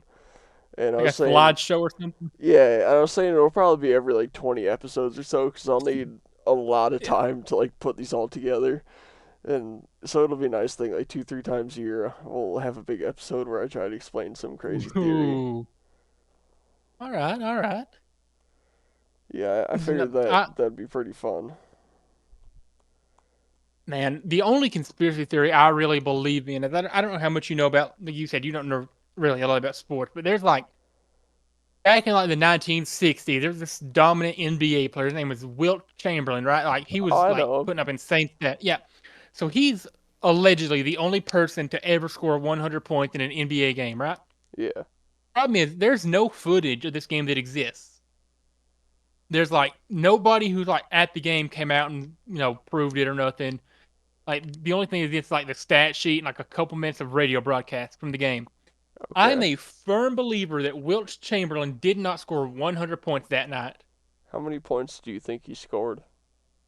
I mean, he was like averaging 50 or 60 points, which is insane, by the way, especially for Yeah. that era.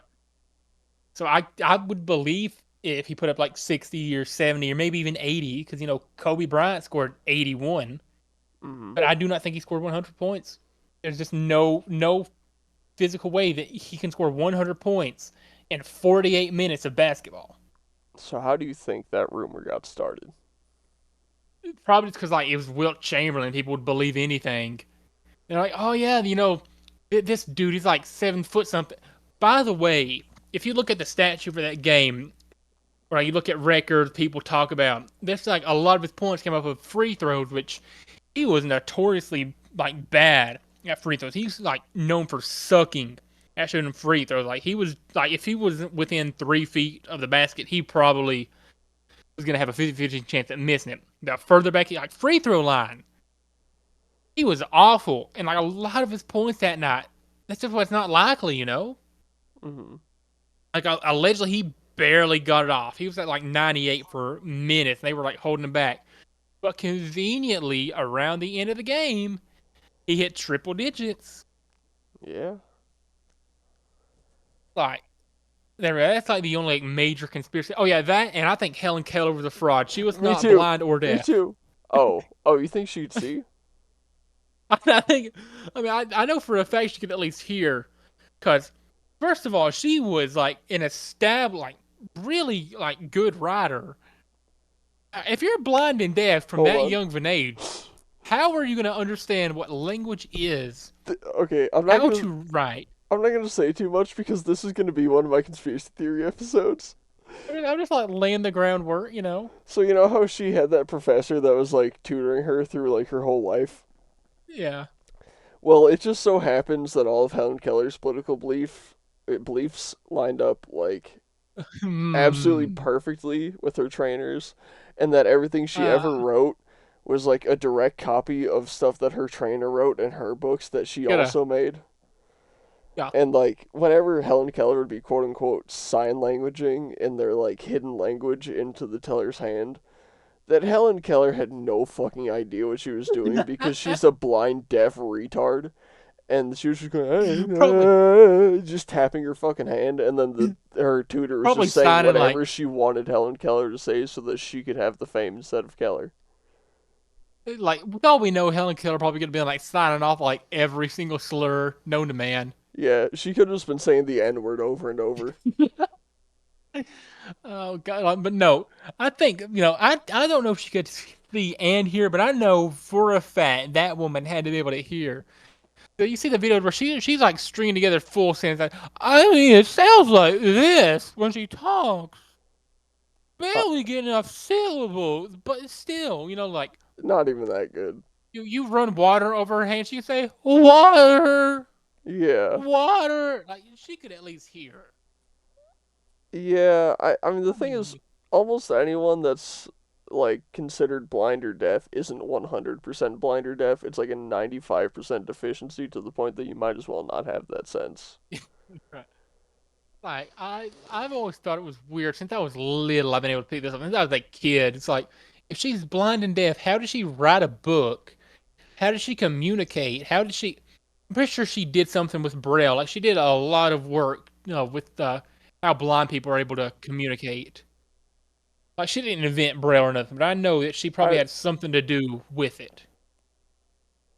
I don't think during her 15 minutes of fame Braille even existed. I might be Right? She wrong. had to have, I'm pretty she sure it had to came have. way after her though. If it didn't exist, though, she had to have laid the groundwork for it. She had to have done something to like kickstart that and be like, oh, We're gonna fact maybe check this. because you gotta think like back at that time, like if you weren't like a fully abled person, you were gonna get called names. You're gonna get like kicked out of pretty much everything. You were going to be discriminated against heavily. Like, oh, you're in a wheelchair, you can't play kickball with us. If you're in like elementary school or something. All the way up to like, oh, that man has a brace on his leg. He's incapable of doing this desk job. That's how it was back in that era. And then Okay. along comes Helen Keller, and she becomes like this worldwide celebrity, Okay. traveling the world and the country. She don't know where she is. She So doesn't know what these states and countries are. hold on. So Braille was made what was it about 80 years before Helen Keller's time. Or no, sorry, Okay, so 60 years, 60 years. So okay, so she definitely knew Braille at least if she knew something at all. wasn't the dude who invented Braille also blind? That I don't know. I may have. I'm pretty sure I remember hearing something about that in school. It's like the dude who invented Braille was blind as well. I do know Like how? that his last name was Braille. Actually, his name is Right. Lewis Braille. Right. It's like Helen Keller though. That is. We need to have a whole episode on her. I do not necessarily a whole episode, but like a good portion Wait, of a okay. future episode dedicated to I'm Helen reading a Keller. biography of Lewis Braille. Mm. When he was 3 years old, he grabbed a this is a harness and saddle of some kind. I'm assuming off like a horse. Mm. Uh, and injured one of his eyes, which gave him an infection that made him completely blind by the age of 5. Oh, here's So another one of my he was blind when conspiracies. he invented Braille. Oh, I think Stevie Wonder can see too. Oh, me too. Like you ever seen Actually, like there's a okay, video of like a bunch of artists on stage, I know the exact performing, video you're clapping, talking singing about. along. Somebody Yeah. walks by and knocks over a mic stand. He just catches it in midair, sets the thing back up. Okay. I know this is a conspiracy theory that a lot of people say, and I don't think Stevie Wonder's ever like directly said, "Yeah, I can actually see," but he has kind of alluded to the fact that he's not completely Right. blind. He just has severe lack of vision. He can see like up to like 2 inches in front of him or something, and then other than that, it's like just a blur of colors beyond that. But he can still see a little bit. You know how Michael Jordan won 6 NBA championships, right? That's one of his biggest things. Like he won three back to back, retired for 2 years, came Yeah. back immediately, won three more back to back. So I think this is like one that's kind of like more well known. I think the NBA forced him to retire for 2 years, not because he's winning too much or whatever, because he was a cash cow for the league, but Mhm. because of his absolute gambling problem. Because he'd be making bets like janitors and arena workers. He'd be making bets with his teammates, other players. I think his like severe gambling thing is what kicked him out of the league. And then a couple years later, after he tried playing baseball, they're like, "You can come back now. We need your money. Mm, We miss you, Michael." He comes back and he wins three more back to back to back, and he just makes him even more money. I have heard a little bit about that. And I also know that the Jordan 10 was based off a baseball shoe and not a basketball shoe, and that's why it's so ugly. yeah, like oh man, you look at the Jordan, like there are things that like only like three or four of them are actually like good looking shoes that like the general public would wear if they weren't like Uh, shoe heads or collectors or whatever. I think there's a lot of good ones. I think like the Jordan 1 is really good. I know a That's lot of these 'cause I classic, play yeah. 2K. I, The Jordan 5s are, I kind of think iconic. I think every Jordan 1 through 7 is great. I think Right. the 13s are pretty fire. I think the 23s, 24s are pretty fire. But I think there's a As lot as of for the like really mid Jordans. I think pretty like much you look at like the pretty much everything in the 10s except the 13 is like pretty ugly. I feel like they were just kind of like going for like avant-garde stuff, like the Jordan. Like you look at the Jordan like 19s, what are those? I couldn't even tell you what I they know look those are like. pretty ugly. Now, every single year in no my 2K for my my character I make, I always get the Jordan 31s. They just look so clean. I don't know why Yeah, I love them so much, but the Jordan 31s, bro, they're pretty good. they're so fine. Like I'm not like really big on like shoe, no culture. I know a little bit, but the Jordan 31s are so clean. Man, I think the Jordan 14 has to be one of the ugliest shoes ever made. Yeah. That thing is hideous. Yeah, I mean that's kind of like that's one that's like kind of bulky. Looks like a brick, pretty Oh, much. I just looked up the Jordan 19. I totally remember what it Mm, is. It's got that mhm. like leather condom that like wraps over the front of the shoe and Yeah. over the tongue. Oh my god, these things are horrible. Oh god, I hate those. Look at the. I'm pretty sure the Jordan 20s that one that had like the ankle strap. Yeah, they You got know what the I'm talking about? separated ankle strap. Yeah. Ah, so Nah, that's kind so of fire awful. though. That okay, if that separated ankle strap was on a better looking shoe, that could go hard. I think that is underutilized in modern shoes. Now It's I just the want you to fact look that up one the of my whole favorite 20 shoes ever. looks bad. Okay. Look up the Krispy Kreme Kyrie Irving, right? Look at the box they come in too. This NBA player, he has like a ton of awesome shoes. He had Oh, like a the whole Kyrie 2s, SpongeBob line yeah. too. I like the Kyrie Yeah, he had a 4s. whole SpongeBob line. I do remember The those. I Mr. remember Krabs seeing ones, those at bro. school. They were fire. So Bro, then I got a pair of Don C Jordan 312s that I wear all the time. Those are like my daily beaters. I love those shoes. It's the bottom half of a Jordan 3 and the top half of a Jordan 1. It's like literally the best of both Jordans. It's incredible. I also you need to see these. They're called Trey Young. They're ices, right? Trae. Trey I Young know who icy. Trey It's like Young a is. icy based shoe. Bro, he has like the ice tray shoes. Yeah. Man, alright, those are kind of I've ugly. wanted those Those are for kind of ugly. years. I like them. Dude, my two favorite shoes in the world. First of all, the pair of shoes that got me into shoes was the Beluga 350 V2s. The Yeezys.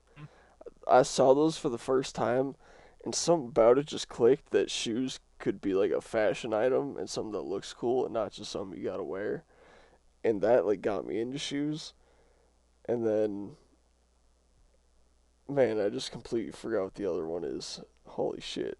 I remember the Weatherman foam posits. Those things are insane. I Ooh, love the way those look. ooh.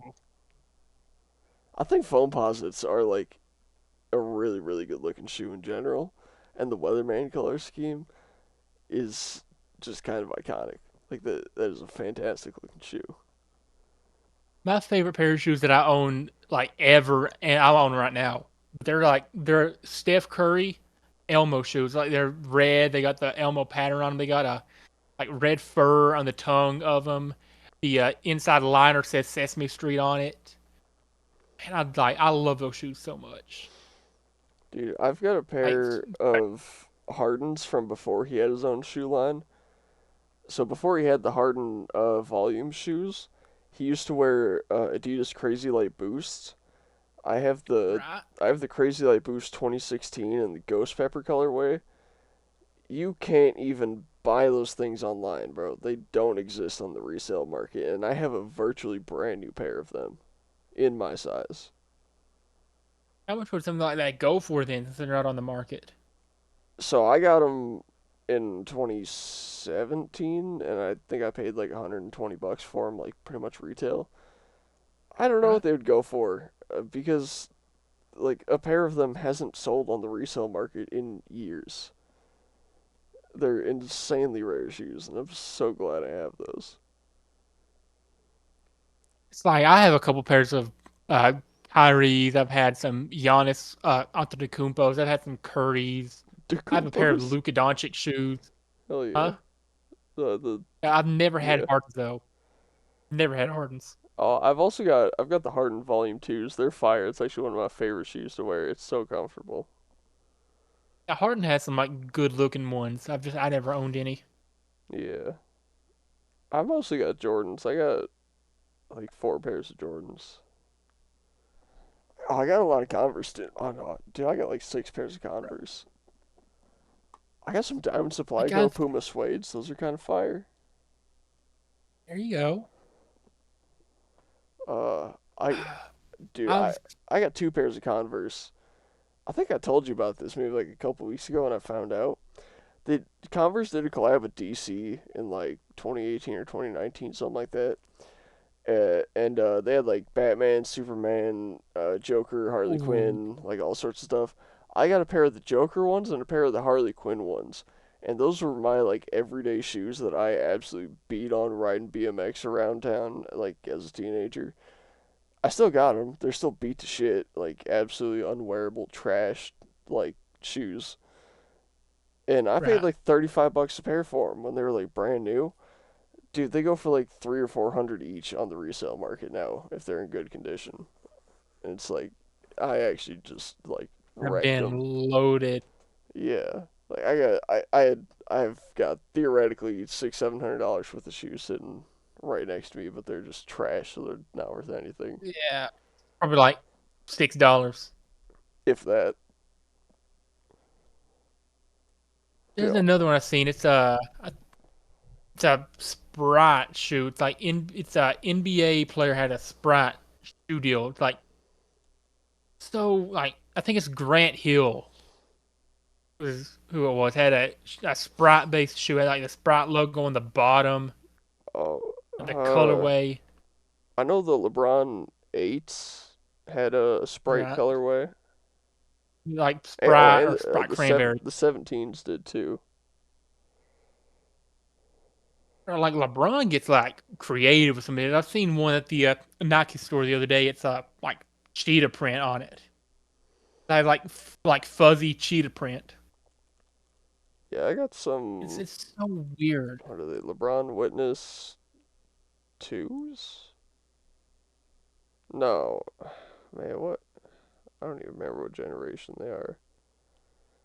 He's had like 30 something his own at this point, so it's getting up there. Oh, they're Witness sevens. I got a pair of Witness sevens that are pretty fire. They're bright green, so I don't wear them that much, but they're really nice shoes. Like I don't understand like why a lot of these are so expensive, but then again, I think it's just like a hype thing around like the players, right? Like you Yeah, look at like it's all old branding. Jordans especially. Yeah. Like they're still like manufacturing like Jordan 1s and stuff, but they're still expensive.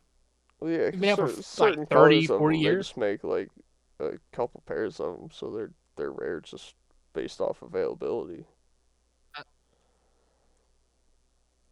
How did this turn into a shoe discussion? That's what I want to know. We were talking about Tim. Michael Jordan playing baseball for a Oh couple of yeah. years, and I Yeah. mentioned the Jordan 10 was one of the ugliest shoes Uh, ever made. that's like 5 minutes ago we were talking about Helen Keller being a fraud. Now we're talking Yeah, about paper shoes. yeah, basketball shoes. Yeah, Oh, oh, God, love that. Love that. absolutely love that. Yeah, Any other interesting conspiracies? I feel like we gotta shake things up. man, I want to save all like the big ones for like a special Right. episode about them. Like anything minor. I mean, oh man, But s- s- speaking s- of a minor, speaking of minor, Epstein didn't kill himself. okay. I was Throw that out like, there. I was wondering where you're going with Segue. that. Yeah, no, I agree. He did not kill himself. He was killed. If he even died, you know. Right? P Diddy though, I don't know what's gonna happen to Uh, him. I'm calling it now that there- he doesn't kill himself. I don't know if he dies or not though. Listen, if it's like confirmed there are like a lot of kids involved with that, they're gonna kill him in prison. You know what they do to Yeah, kid, okay, yeah. If it child comes out harmers that in he was doing prison. something with kids, he's screwed. If not, we'll see. If there's even one kid involved, somebody in prison is gonna, you know, take him somewhere the security cameras can't see him at night. Yeah, You know, next morning we're gonna get the report like Sean Combs found in prison at the age of however old he is, 40 something probably. yeah. It's gonna be real sad. Man, do you wanna speak about Diddy chess? Oh man, Is that a yeah. Let's talk that about. you should share before Oh man, I got that picture of the rules saved somewhere. We can go over it real I quick. I got the Google Doc saved. Yeah, it is a Google Doc. So I don't Yeah, know how much our audience knows about chess boxing, but it's a very similar idea. It's in the same realm. yeah. So chess But it's boxing, like you've got a couple minutes of you chess, do couple minutes of boxing, and it's either you get checkmated, your king gets taken, or you get knocked out. Right? That's how you lose. right. Huh. We made our own version of it that we call Diddy Chess, This and starts over the like us playing chess on lunch breaks at yeah, work. yeah. For some reason, we have a chess set in the break room. We have a lot of board games in the break room. Yeah, yeah, Jenga, Uno Jenga. Dude, me and Sean started playing Jenga chess, where you have to pull a Jenga piece before you can make your chess move. It's pretty fun. But yeah, Oh, I, that sounds fun. I've got the doc pulled up here for the rules of Diddy chess. So the So rounds will alternate between chess and instead of boxing, a good old fashioned Diddy freak off. yeah, Oh man, loser is the first to checkmate or reach reach climax. right. Instead of being in a boxing ring, it's your average king size bed. Yeah, Uh, and the bed is to be no older than 10 years old, because Diddy likes him young. competitors gonna be completely lathered in baby oil in Vanna Diddy.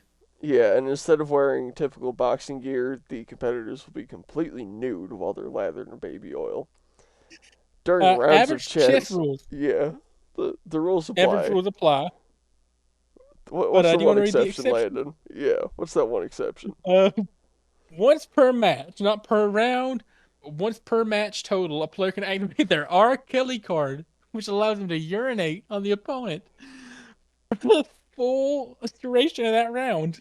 Yeah, at any point during that round, you can just whip it out and piss on. Well, I mean, it's already out. You can just whip it up and piss on them. During If rounds you of if the you freak off, there will be no usage of chess pieces. It's a good old fashioned freak off, showcasing the peak sexual ability of the two male players that happen to be playing this good old game here. every 5 rounds, can't man. There will be a 90-second timeout period to re-oil and strategize. Yeah, 'cause baby oil, like it is pretty easy to lather on, but when you're rolling around in the bed and get playing chess and doing freak offs and getting a little sweaty, it tends to rub off a bit. And we want to make sure that our contestants are prime slippery alpha males. So yeah, we Oh, we gotta oh, re-oil them. We gotta make sure that the fluffers come in and Yeah. fluff them up a little bit, make sure they at least got a semi-hard going during the whole match, because we want them to look good too. You Yeah. don't want a tiny, wrinkly, flaccid cock, while you're playing Diddy chess. You want to, Oh. Oh. it is hard to maintain an erection during multiple rounds of freak offs and Diddy chess, of course, which is why we want to make sure you at least keep a semi-hard while you're competing in this game. And Oh, and uh wow. and to cover Rule 7, the very last rule, the winner, if they desire, may proceed to finish, and by finish we mean ejaculate, onto the loser, and the loser has to deliver the winner a maple syrup foot job. We're gonna try and get it sponsored by Denny's. Maybe we can do a match in a Denny's somewhere. Perhaps we can Yeah, do yeah, Diddy not chess sponsored at the moment. tours around the country inside Denny's. Our current plan right now for Diddy Chess is Yeah. to do a Charlie Kirk style event where we'll pop up at certain community colleges all around the country, Oh. with nothing but a king size bed, a couple gallons of baby oil, and a chessboard with chess pieces, and we'll The invite winner people from each to play Diddy regional event, Chess. the winner from each regional event gets to compete in a national event where the winner takes home whatever sponsorship money we get paid. Right. 50-50 with the promoters. Yeah, so we're I don't gonna know. try and I don't get know how we came up with Pornhub to these. sponsor it. We're gonna try and get Adam Neve to sponsor it. We're gonna try and get Viagra and Honey Packs to sponsor it. We are gonna Rhino pill. be hosting a pay-per-view version of it live on Pornhub. You can watch the pre-recorded, pre-edited version 2 weeks after the events Oh, are held live. Um, right. it's a $5 monthly pass to see all the events we put on every month, which will be probably about one a week. Cheaper than UFC. Yeah, cheaper than OnlyFans. I mean, like $5 a month, and you get to watch us Oh. do, you know, deed chess. And there's a rule. During rounds of freak offs, you can only stroke your opponent a maximum of 15 times per minute because we are trying to prolong the duration of these matches. I don't. Yeah, that's not written in the official rules. It's kind of like an unwritten thing where it's like, if you break it, there's no Yeah, real punishment. You'll just that's be kind saved of. in our chat right under the rules of Diddy Chess. It's kind of like uh, in baseball or basketball or whatever. You don't run up the score. It's not forbidden. Yeah, You'll just get like a lot of and hate if you do and it. uh we also have a rule during the freak off rounds, whoever made the statistically best moves during the previous chess round gets to determine if they're top or bottom. And ideally, if you pick to be top, you're trying to make the other person come through anal stimulation while trying not to bust yourself. It's a real fine line you're walking there between you and your opponent. But we feel that it just makes the game a little better if you get to choose your position. If you were the strategically best player, it just puts you Yeah, in slightly better odds without really shifting the competition too much in either person's favor. sports gonna make its debut at the 2028 Olympics. Yeah, maybe We've 2032. It just depends how progressive society is at this point. Yeah. Although, let's be honest, by 2030, we're all going to be transgender with chips in our arms, and we're going to be paying for stuff with the palm of our hand. We're going to have the mark of the beast, and all be gay, and no one's going to care. This will be a totally normal event. maybe Diddy would be able to get out on parole for like one event per year or something to perform. Yeah, yeah, we'll have the guards let him come out once in a while so we can, commentate on a match. Yeah. With like Joe Rogan and we gotta get like Joe Rogan on there. Get one of those guys from the WWE to commentate. Yeah, yeah. I'm sure You Dana White could know, do some real good commentating, actually. listen, Dana White has an entire league dedicated, sorry, to people like slapping each other. So I'm sure, Yeah. pay him enough, he'd be on board. Oh, for sure, for sure. I mean, that. I mean, like Yeah. you see how good a job he does promoting UFC, where it's just like two dudes slapping each other, or punching each other, or kicking each other, just beating each other up for 15 minutes. Right. So, I'm I sure mean, we. he can promote Diddy Chess pretty well. I mean, UFC's totally not controversial in any way at all. Anyway, what's Diddy Chess gonna do for him? Exactly. I mean, if you think about it, Diddy chess isn't even that weird. Like it's just chess Right. and guys being guys. I mean, it's nothing that we don't do at like our own private Yeah. sleepovers, you know? As long as they're wearing socks, they're fine. Well, no, we do have completely nude in the rules. That covers footwear, so it's got to be a little gay. But I mean, that's all right. I mean, like you'll occasionally see like UFC fighters with like feet taped up or something. I Yeah. mean, they're not completely new, but like maybe like some like athletic tape or something.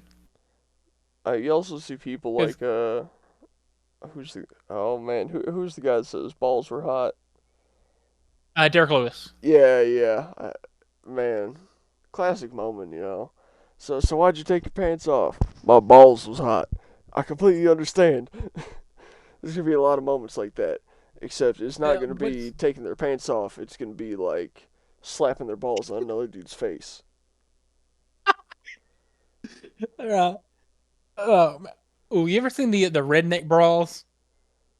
I have not. So, so they get like the most like redneck hillbilly like country people you can find like from these hollers, like little separated neighborhoods, I guess, is what we'd call them for the northerners or the people out west. But hollers, as we're called here, right?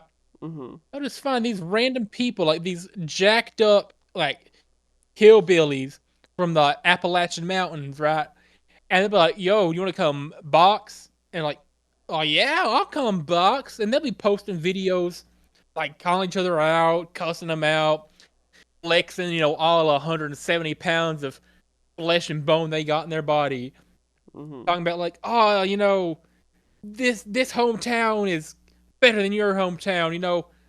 They'll yell out like, "My name is whatever, representing the area code I'm from." Yeah, and Now they'll get in the everybody from ring. the They'll 313, put your motherfucking hands up for yeah. hose and different area codes. I was making an 8 Mile It'd reference, but yeah. it'd be like the 865, the 312, the 606, the 478. I don't know how many of the real area codes. Shout out to anybody in those area codes, by the way. Yeah, Um, facts. Trying to get on your good side. Anyway, yeah, that's. Wait, what was I talking about? Honestly, who knows, man? I lost my train of thought. How did I bring up area codes? Man, we were talking about wrestling. No, we were talking about Diddy chess. How did we This is get the here, level we're man? at. This is what you're signing up for, y'all. Yeah. Yeah, oh yeah, Redneck Brawl. That's what it was. Oh Redneck yeah, Brawls. yeah, Redneck Brawls. So, and they got this comedian. His name's like Catfish Cooley, and he's commentating these like redneck fights. These dudes just like zero boxing experience whatsoever. Get in the ring, just like fighting each other. They'll find these like trailer trash like 200-pound women get in there beating each other up. It's all on pay per view. But a few people from my hometown have been in it before. That's pretty cool. From Yee Yee Hazard, Kentucky. Yeah. Dude. Oh, I know I've told you the story at work. Um Hmm. so in Nacho Libre, Jack Black Hmm. fights two midgets. One of those midgets is still a wrestler and he works for Micromania. And they did a show in the Uh-huh. town I lived in Illinois, which is like a tiny ass town. It's got like 1,800 people in it. And they did a Hmm. show in my town, and it was like $15 a ticket. And I got to see that dude. I gave him a high five like 10 different times. Hmm. It was sick. He even like almost like fell on my lap one time, getting thrown out of the ring. And I've met I like from the time I was like 9 years old. I was like a huge wrestling fan. So I got to meet I think four wrestlers I've met in my life. One of them was just like he's already like 68, 69, 70 at this point, and he's still doing appearances. Hmm. This is, by the way, Eastern Kentucky, small town, so crowd probably like 200 showed up to watch this past his prime, over the hill, New Zealand dude. Still have his autograph. And then I've met three more at a Comic Con. One of them, fun story now, was the mayor of Knox County, Tennessee. Yeah. and the other one got thrown off of a 20-foot tall steel cage through a table. I did see that video. That And was then that you sent that the to me third one I actually. met, yeah, the third one I met that day. His entire character in the '90s was he's this schizophrenic dude who talks to a mannequin head. You know, my So grandpa met the pretty good. Undertaker at a bar in Alabama. Really, I know I've told you the story before, but yeah, I don't know what he was doing in Alabama exactly, but you he doing was like a show or something? no, my grandpa. That's what I'm talking about. Oh, your grandpa's in Alabama. Yeah, I have no idea why he was in Alabama, but he was down there for some reason. Like it was probably 30 years ago. He's just at a bar drinking, making conversation with the guy next to him, not thinking anything of it. And this little like 5 foot nothing Mexican guy runs up. He's like, Undertaker, Undertaker, let me get a picture with you. And that's not how Mexicans sound, but I can't do accents. Right. Yeah. So the Undertaker takes the picture, whatever. And my grandpa's like, oh, so you're like one of those wrestler guys on TV. Anyways, she's like, yeah, I got this character I do, whatever. It's all just for the show. And apparently it was pretty cool that the Undertaker got to talk to a guy who had no idea who he was and just wanted to have a normal conversation Right. with him for the first time in his life, or professional life, anyways. And It's like I got thinking about that too. It's like well, we're told to just treat celebrities like normal people. Like, do you think the celebrities who visit know, like, oh, are they told not to treat us like celebrities, or are they just putting on an act? mm, Like, yeah, I met a relatively famous dude one time. He had like 500,000 YouTube subscribers, and I'm like, yeah, hey man, I watch you all the time. Which I don't really watch him all the time. I watched him like twice. But he was like recording a video that day, and I'm like, hey, I recognize you, man. It's good to meet you. You know, he shook my hand, talked to me for a minute. That's only famous person I've seen. yeah. You know that the rapper Future met Scottie Pippen? Yeah, I mean, that's pretty pretty believable. See, he was 9 years old. He met Scottie Pippen just outside of a Bulls game. And he Oh, saw Scottie, and all he wanted was an autograph. And hmm. Scottie said, hell no, kid. Get the hell away from me. And Future I'm pretty held a sure. I vendetta against Scottie Pippen from that very day. From that little 9-year-old boy. and He and he slept meticulously with trained. Scottie Pippen's wife. He meticulously trained to be one of the biggest best-selling artists in the entire world, to be one of the Ooh. richest black men in America. He fucked Scottie Pippen's wife while wearing a pair of Gucci flip-flops. Went to the And wrote a studio song about it. went to the studio hours after banging her and just went in there and went, I just fucked your bitch in some Gucci flip flops. And dropped one of the hardest songs of all time and thought it was a drought. And that's why Scottie Pippen got That divorced.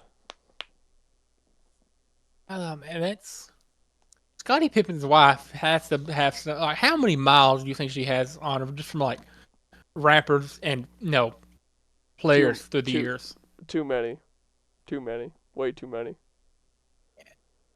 Like you look at somebody, you know, like Steph Curry or LeBron James have like, you know, pretty loyal wives it seems. And you look at Scottie Pippen and like his wife sleeping with a chick. I mean not a chick, but a dude hmm 20 years younger. This chick sleeping with a dude 20 years younger. I don't know why I thought you were gonna go. Look at someone like Steph Curry who has considerably lower mileage. I mean, it wouldn't surprise me if his only body is his wife. He seems like a cool dude. I mean, maybe like one or two in college. He Because you got to looks think he wasn't like you got to think he wasn't like super famous. He wasn't like a really elite college basketball player. He just like yeah. blossomed once he got drafted. I don't know anything about him, but he to me looks like a closeted gay man. Like I wouldn't be One of his surprised if LeBron's like taking advantage of him behind the scenes. one of Steph Curry's nicknames, like back in his like peak, like 2015, 2016, when every single white boy in America was wanting to be Steph Curry, they called him the babyface assassin because he looked like he was 22 years old for like 10 years. He does look pretty young, even still. Yeah, I'll give that He's to like in him. his mid 30s now. He still looks like he's 20 something. Yeah. it's like LeBron James somehow hasn't aged in the past 10 years. I, Like I there's a think it's tweet that back in. beard. I think it's just the way he keeps his beard in like a constant rectangular shape makes him like not age. So you know how like he played for the Lakers, right? So it's like Yeah, this or as year that the one Lakers, that or as that one woman would say the Los Angeles N words. right? So LeBron James, right? His son played college basketball for 1 year, and Hmm. he put up like absolutely like awful numbers. He was like one of the bottom three players on his own like college team. Like I'm talking scored maybe like 3 or 4 points a game, barely did anything. Somehow he got drafted this year. You know what? Conveniently, do you know what team LeBron James Jr. got picked by? I do know, Landon. It's the Los Angeles N words. That is collusion, my dear Tommy boy. And now Yeah. he's playing so bad he barely gets any playing time. That apparently they're sending him down to like the NBA development, league called the G League because it's sponsored by Gatorade, which is pretty. But anyway, so and even then, he's still not the best player on his team. On the rejects and developmental players for the Lakers, he still is barely like good. Honestly, the fact that there's a special needs division of the NBA is fucking Well, hilarious. it's not. Well, it's not special needs. It's called like the G League. It's the development league. It's like where they, I know. you know, It's just funny to call it the special needs league. it's like, oh, you can't put a ball in a hoop good enough to be with the top 500. So here we'll group you with the top 600. The 100, who are just not good enough to play in the NBA. Mhm. Better luck next year. Dude, thinking about Like LeBron. NBA, right? What about Mhm. the WNBA? What do you think about the Uh, WNBA, Landon? I can name like probably three WNBA players I can name currently. two. I know Caitlin Clark because she's like really Yeah, good, and she gets and I fouled all know the time and never gets called on it. because she's white and because she's actually popular. Yeah. And then I know Sabrina Ionescu because she played a 3 points challenge against Steph Curry Okay, I at have the no idea All who Star that game this is. year. She has a signature shoe and all that. She's like she won a championship I think this year. I don't know. I don't keep up with it. The But the she's like the best. She's like the Steph Curry of the WNBA basically. So the like there's like, oh yeah, we're gonna do the Sabrina versus Steph 3 point challenge at the All Star game this year, and then Curry goes in there and absolutely just like dominates it. the only other WNBA player I know is that dumb bitch Um, Brittany Griner who tried to get weed into Russia and got caught and had to he, work in a prison camp busting rocks for like 6 weeks. he keep And in mind we and we traded her. traded a terrorist for a The WNBA player merchant. trying to You, smuggle weed into you Russia. know Do you know what his nickname is? Like what he's called worldwide? Yeah, it was like the Lord of War. The merchant. The merchant of Yeah, death. yeah. Oh Victor my, Navorsky or something is his name. We yeah. traded a basketball player for the Merchant of Death, a like international like well-known fugitive arms dealer.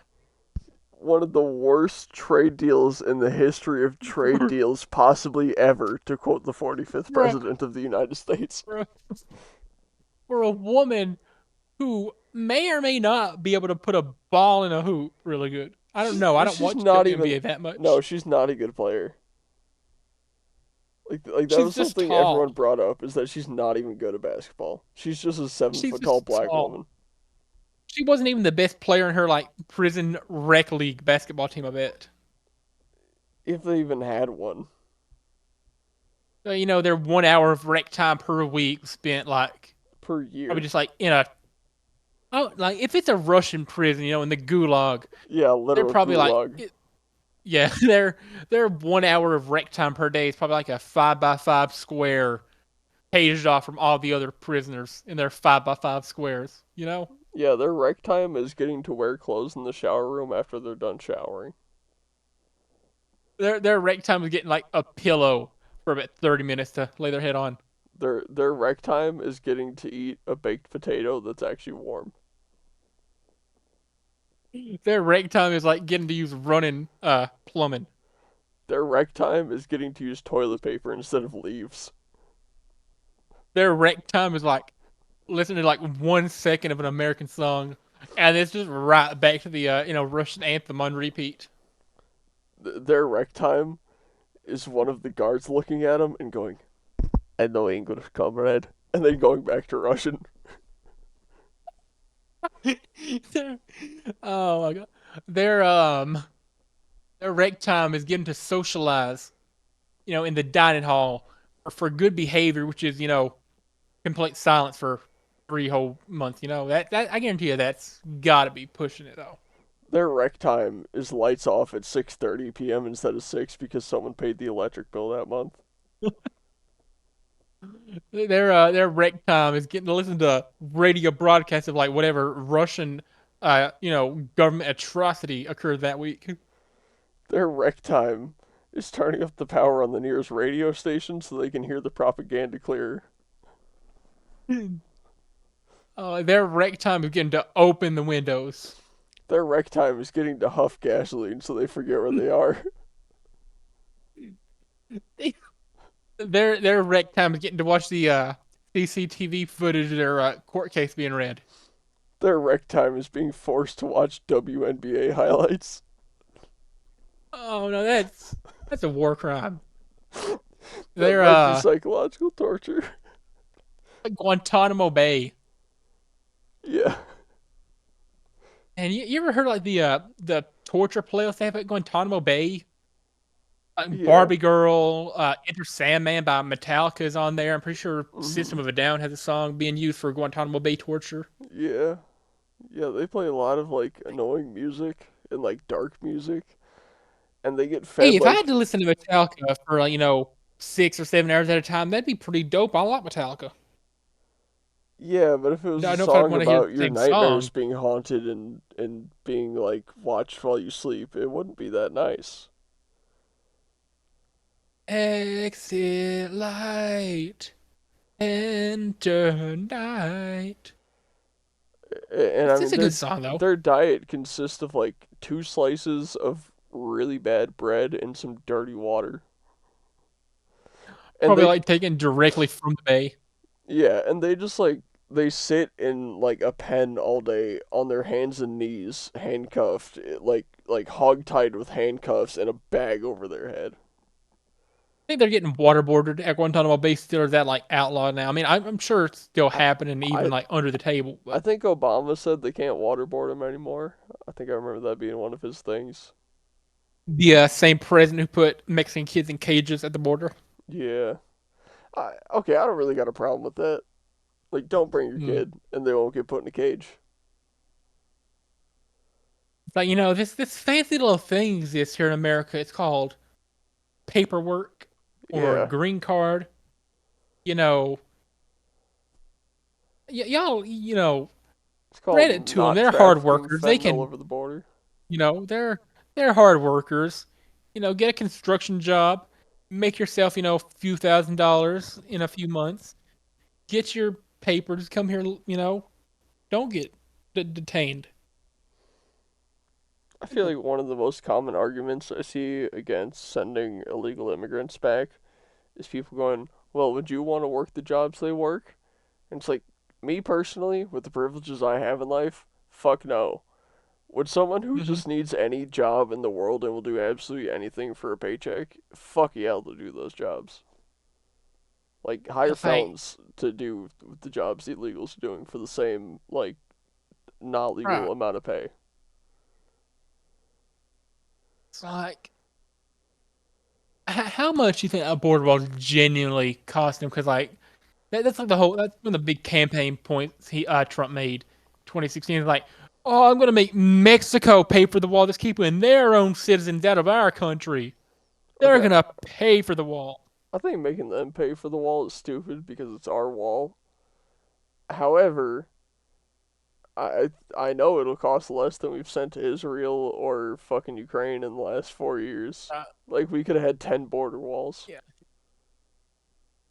it had like fortified with like I don't know, like high end like military. arsenal and stuff. Yeah, we could have had a literal private militia to watch the border and have an entire wall there instead of just burning money in these foreign countries that don't care about us.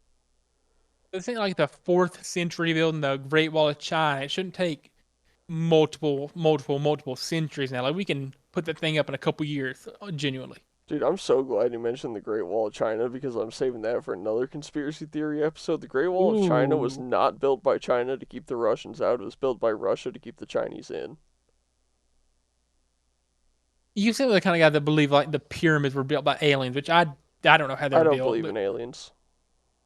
what do you think about like Stonehenge? I don't believe in aliens either, but Oh, just gotta clear that up. Stonehenge.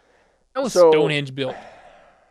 I don't know how the original Stonehenge was built. However, I know the stones that are there now are not the original stones.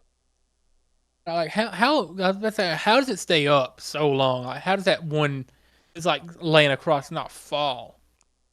So, again, the rocks that were there originally, the Right. actual Stonehenge rocks, I don't know because those are in a museum somewhere. They're being held. The ones you see there Yeah. now are actually fake rocks, and there's like a couple pictures of them actually going up. Like they're made out of plaster. They're bolted together, or they have like a big like Mm, steel structure within them. lame. So that's, I mean, it's just a statue, pretty much. That's how it stands up. The original ones, I I have don't no fucking clue how they got up there. That is impressive. I don't understand that. I don't understand the Blarney Stone either. I don't know if you've seen that. Like this, It you know what I'm sounds talking about? familiar. Like this rock where it's like people like slide through this like shaky looking contraption thing that like barely holding them up to kiss this rock that's been kissed by millions of other people through the years because it's supposed to Oh make them yeah, lucky. You know that. Like, you know how many people's lips have touched that and what they're carrying? People just like bro, like lay down on their back, slide through, kiss the rock like it's nothing. bro. If one dude with herpes kisses that wall, everyone that kisses it after gets herpes. Man, that's gonna cause a worldwide outbreak. Gonna have Yeah, COVID 2.0. You know, do you think COVID was made in a lab, or do you think it generally started from a bat? Because I've heard both. I don't think it ever existed. Even though people like caught it and stuff. So okay, I just got a Discord notification, and the noise was so loud it like jump scared me.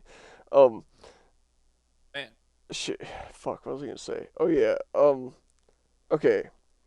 I don't think it's a coincidence that mm, between like tuberculosis, pneumonia, bronchitis, the cold, the flu, every like sort of respiratory disease, I don't think it's a coincidence that they all just disappeared for a couple of years and that this new mm, disease had the exact same amount of infections and the exact same amount of deaths that all of these other sicknesses combined had that had almost the exact same symptoms. I have a question for you, Tommy boy. Yeah. How long has it been since you heard about somebody catching Ebola? Oh man. Species. 2012, 2013. I know it was a thing whenever I was in like third or fourth grade, like 13, 14, you know. Yeah, it was like 5th grade for me. Rucka Rucka made a whole song about it. I remember that. It's like a Fergie parody. I don't remember a single word of it, but I remember that song so well. A happy bowl, la la la la la. Oh my, You happy yeah, bowl, la la yeah. la la la. That. Oh, holy shit. Yeah, yeah, I remember that. Yeah, man, Rucka Rucka was on an insane run in the 2010s. Mhm. Man, the internet was pretty It's wild such back a, then. and you know what I really miss about that era is like having like meme formats where it's like, you know, like you still have like the occasional one pop up, but like not like it was in like 2016, 2017, where you have like full on formats that like blow up. Like, you know, Mhm. We Are Number One was famous whenever I was in like sixth grade. I had like, I'm not trying to think of like all of, you know, like a Tide Pod is like a meme format for a while. I mean, and there's Some like private the feature, like OG all that. ones like Scumbag Steve and Bad Luck Brian and Yeah. like all those ones. Trollface. Yeah, I feel Trollface. like crying Michael Jordan.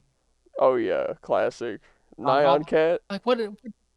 Yeah, whatever happened to having a meme format instead of just like one like a phrase like here's my take right like Hawk 2 that's like the most recent one that was never funny I think the big but like difference that's like is the population of the internet. Like 20 years ago, the internet was still kind of a niche thing. Like people use it for work to send right, emails, whatever. Maybe you Googled spreadsheets something or you bought something on eBay. But the like talking part of the internet, like chat forums and chat rooms and like social media and all that stuff was still in its like this infancy. So like just the idea of sharing something funny and like 1,000 people seeing it was just this like novel idea. And so smaller just sort of goofy stuff could be funny on a yeah larger scale. Whereas now there's billions and billions of videos trying to be funny, and yeah everything has to be even funnier and even crazier and even more something. That we're just at like a nothing point where nothing's funny anymore because everything's so over the top, as opposed to just seeing a funny thing every now and then because it was something you found out you could do on the internet. I don't think anything's gonna be like those 2011, 2012 era like trying to laugh or grin while watching this Mm-hmm. like like even Or like then I didn't Vine understand half the compilations on rules. YouTube. Yeah. Like what you know about like Brandon Bowen vines? You know that Mm-hmm. chubby kid where it's like you know what I'm talking about? That Yeah. southern chubby kid. He's like, uh, I'm just blocking at the haters. That's like his famous one. Mm-hmm. Do you remember Or that Ryan Beckford, the black guy hacking on the kid's computer? yeah, I'm friends with that guy. right? You told me like you're in the group chat with him, right? Yeah, That's yeah. I mean He my has a Vine where he's like, it smells like bacon and titties out here, something like that. There's another one where I he's like, I was at a zoo the other day, and I saw this gorilla, this chimpanzee. I don't know what the fuck it was, and it mm, just had this big old coochie out, and he like licks his lips, and he has like comically large right. lips for a black guy.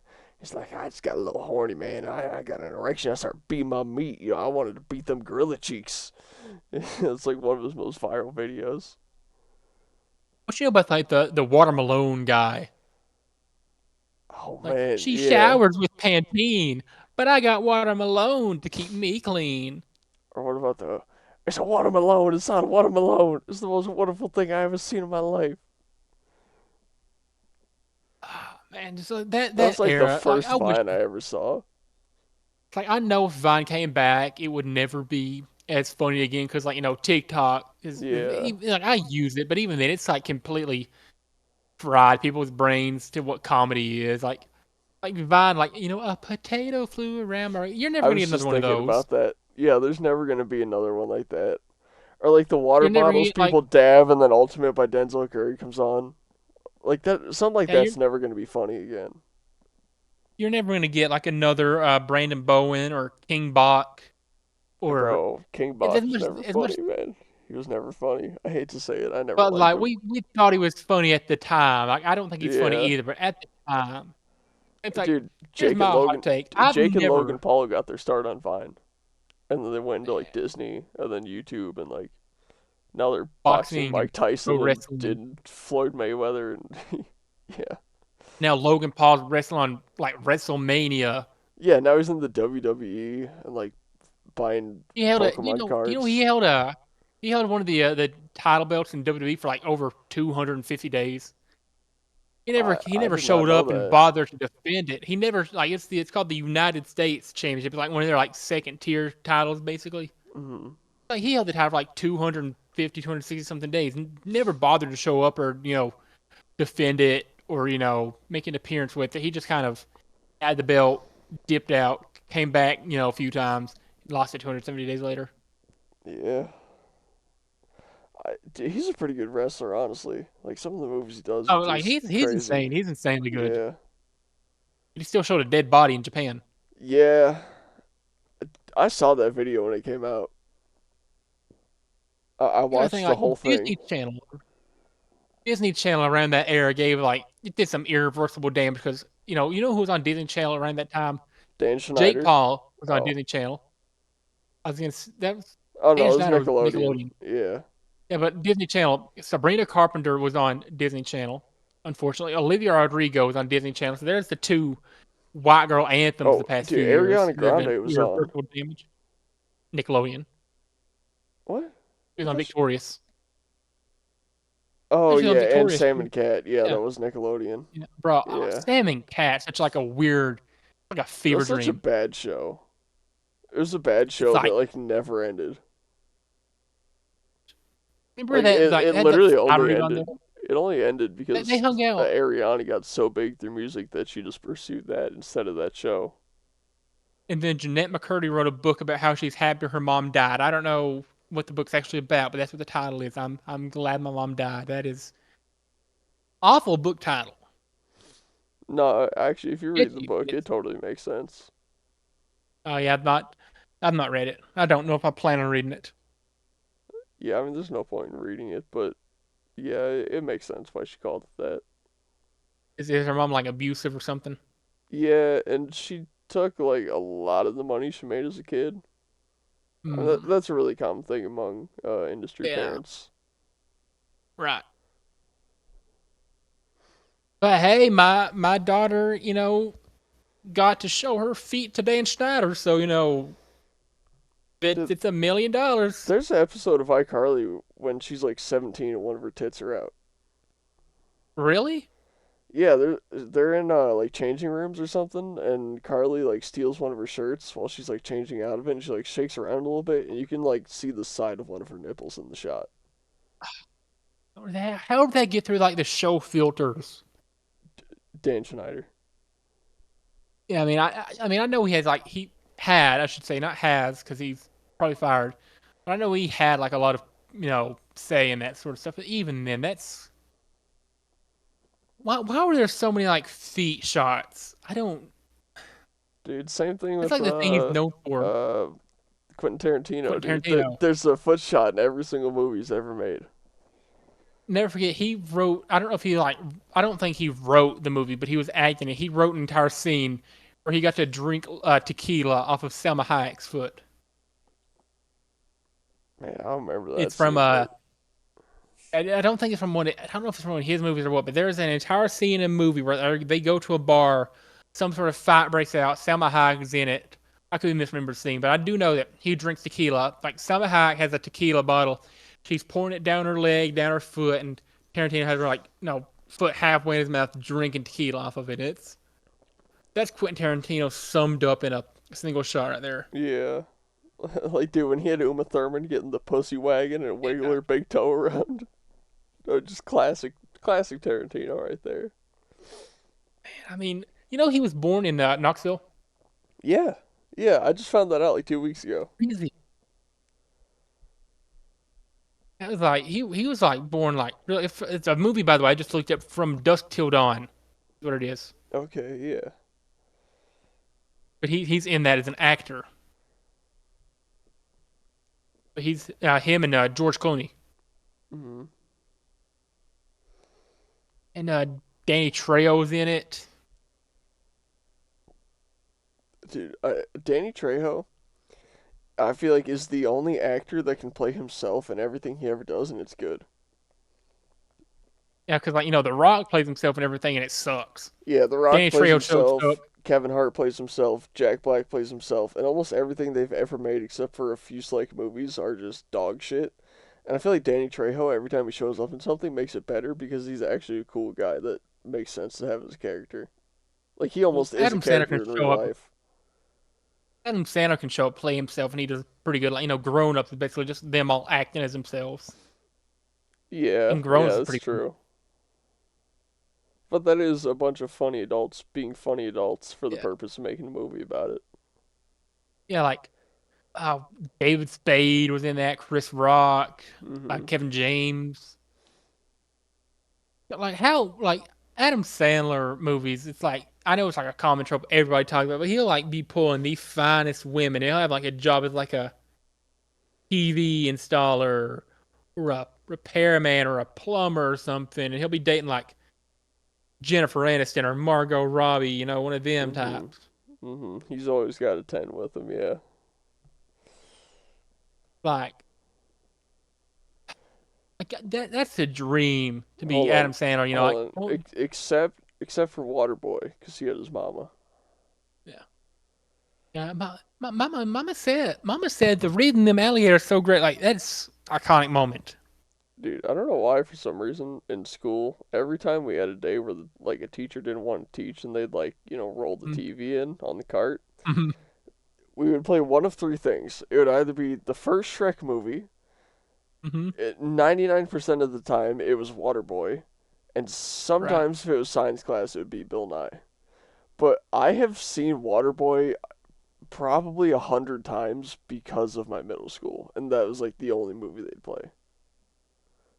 I've seen Talladega Nights probably 100 times because of I enjoy it. Yeah. I got to watch Remember the Titans. I got to watch Blindside, all that in a health science class. I don't know why. Did This is you when I was a junior, and we just go in. She's like, "Okay, we're gonna watch Remember the Titans today." did you ever watch Concussion with Will Smith? I did not. I It's did pretty not. good. I like it, and I don't generally like Will Smith. It's like Will Smith. He had the whole Chris Rock incident. He's not a bad actor. He's just kind of insufferable.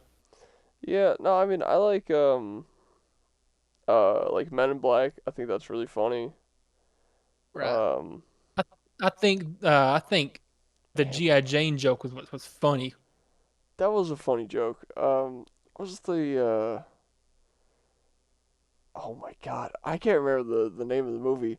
It was the first movie Jaden Smith was in, and it's like him and Will on a spaceship, and they crash on an alien planet, and Will Right. is like hurt on the ship, and Jaden has to like go like forage in the woods for something to like heal him. I Is it After Earth or Did the Earth Stood Still? That I'm getting I think After Earth two sounds results. right. I Yeah, think After that's Earth it. is okay. Yeah, I see the pictures now. It's After Earth is what it says Yeah. that Jaden Will. I remember thinking he was good in that movie as a kid, and then I watched it recently, and I was like, man, this is just a bad movie. It's like And I know, like the only thing I really knew him from whenever I was little was Fresh Prince, but then I yeah, I couldn't tell you never watched that. very much else he's been in. Like I'd seen clips from it, that's it, because that was like Yeah. 20 years before I was born. There's It's like there's the movie where he was like a homeless guy. He also had Jaden with him. I think Jaden might have been even younger in that movie actually. back when Jaden Smith made music. Oh my god, yeah.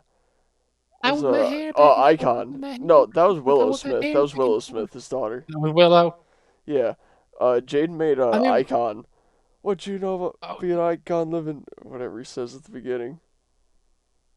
Jaden Smith also was like went on an interview one time and said like, can we talk about like the The po- political and economic state of the world? yeah, he was like, I just like don't get along with people my age because they're talking about like who's dropping music, who's throwing a party, and I'm like, guys, can we just talk about like the political and economic state of the world right now? Says the then like 18-year-old. Son of a billionaire actor and his whore wife Got around with like half of Hollywood. and her son's best friend. It's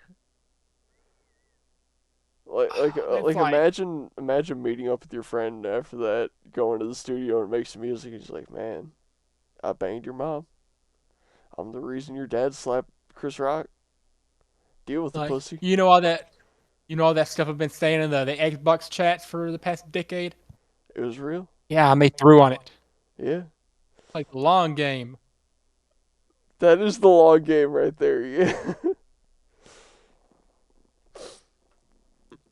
Man, Like, do you watch more like Will Smith or like where was I going to go with that? I forgot what I was going to say like halfway through that statement.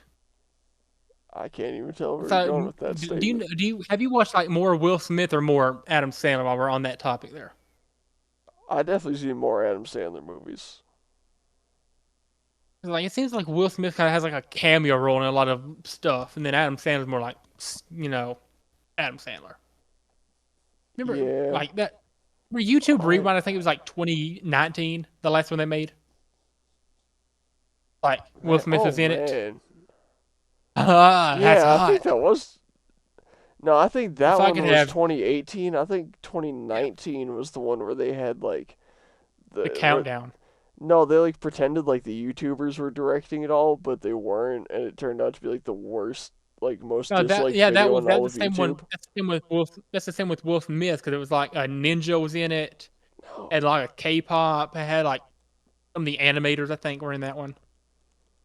Like if I could control YouTube Rewind, I'd have Fortnite and Yeah, Marquez you're right. You're Brownlee. right. Yeah, Yeah, that Fortnite was and Marquez 2019. Yeah, with Brownlee. Will Smith. Was it Marquez Brownlee that Will Smith name dropped in that, or am I? I don't. I know he I, mentioned Fortnite in his little monologue. I forgot what his monologue is. I just remember him looking up at the battle bus, and going, "Ah, that's hot." Play some jumping music. Yeah. Man, I remember Ninja being in that though. Like eighth grade me was hot, and now looking back, I'm like, why did I ever like enjoy that? I never watched Ninja. That's one of the things I'm so glad to flex that I've never seen a single thing he's ever done. Friendly reminder that that video is the sole reason that dislikes got removed from YouTube because it was like a very awful ratio, like No, 10 that or 20 million dislikes. that's not the reason the dislikes got removed. The dislikes got removed like a year and a half later.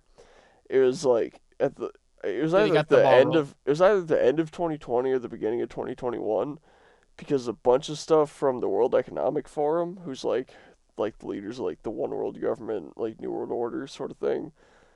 Uh-huh. Like their videos were getting like millions of dislikes, and really anything that had to do with like Klaus Schwab or any sort of like overreaching government type people was getting like Hmm. millions and millions of dislikes.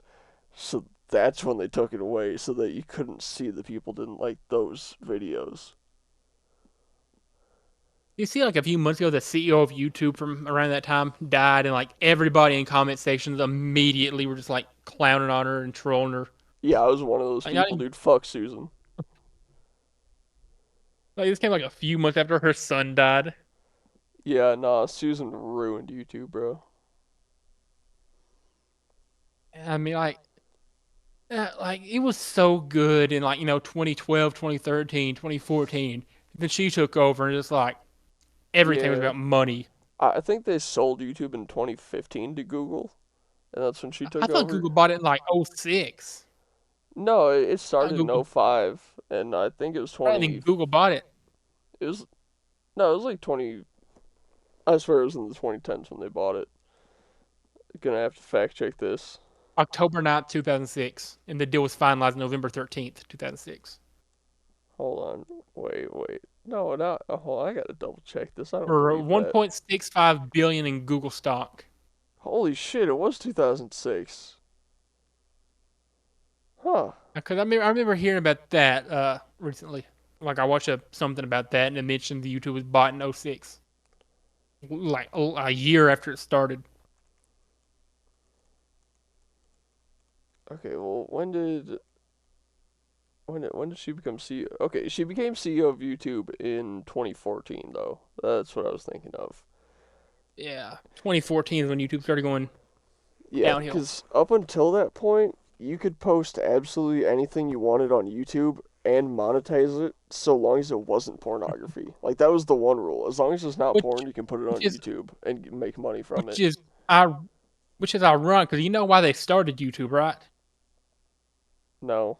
You ever heard this story? So like, it's kind of like an urban legend at this point, but like one of the reasons they started YouTube was so they could have a video of the Janet Jackson Justin Timberlake Super Bowl incident with the wardrobe Oh, malfunction, yeah, I remember that. I saw that where it's on like Justin TMZ when Timberlake it rips happened. off her shirt.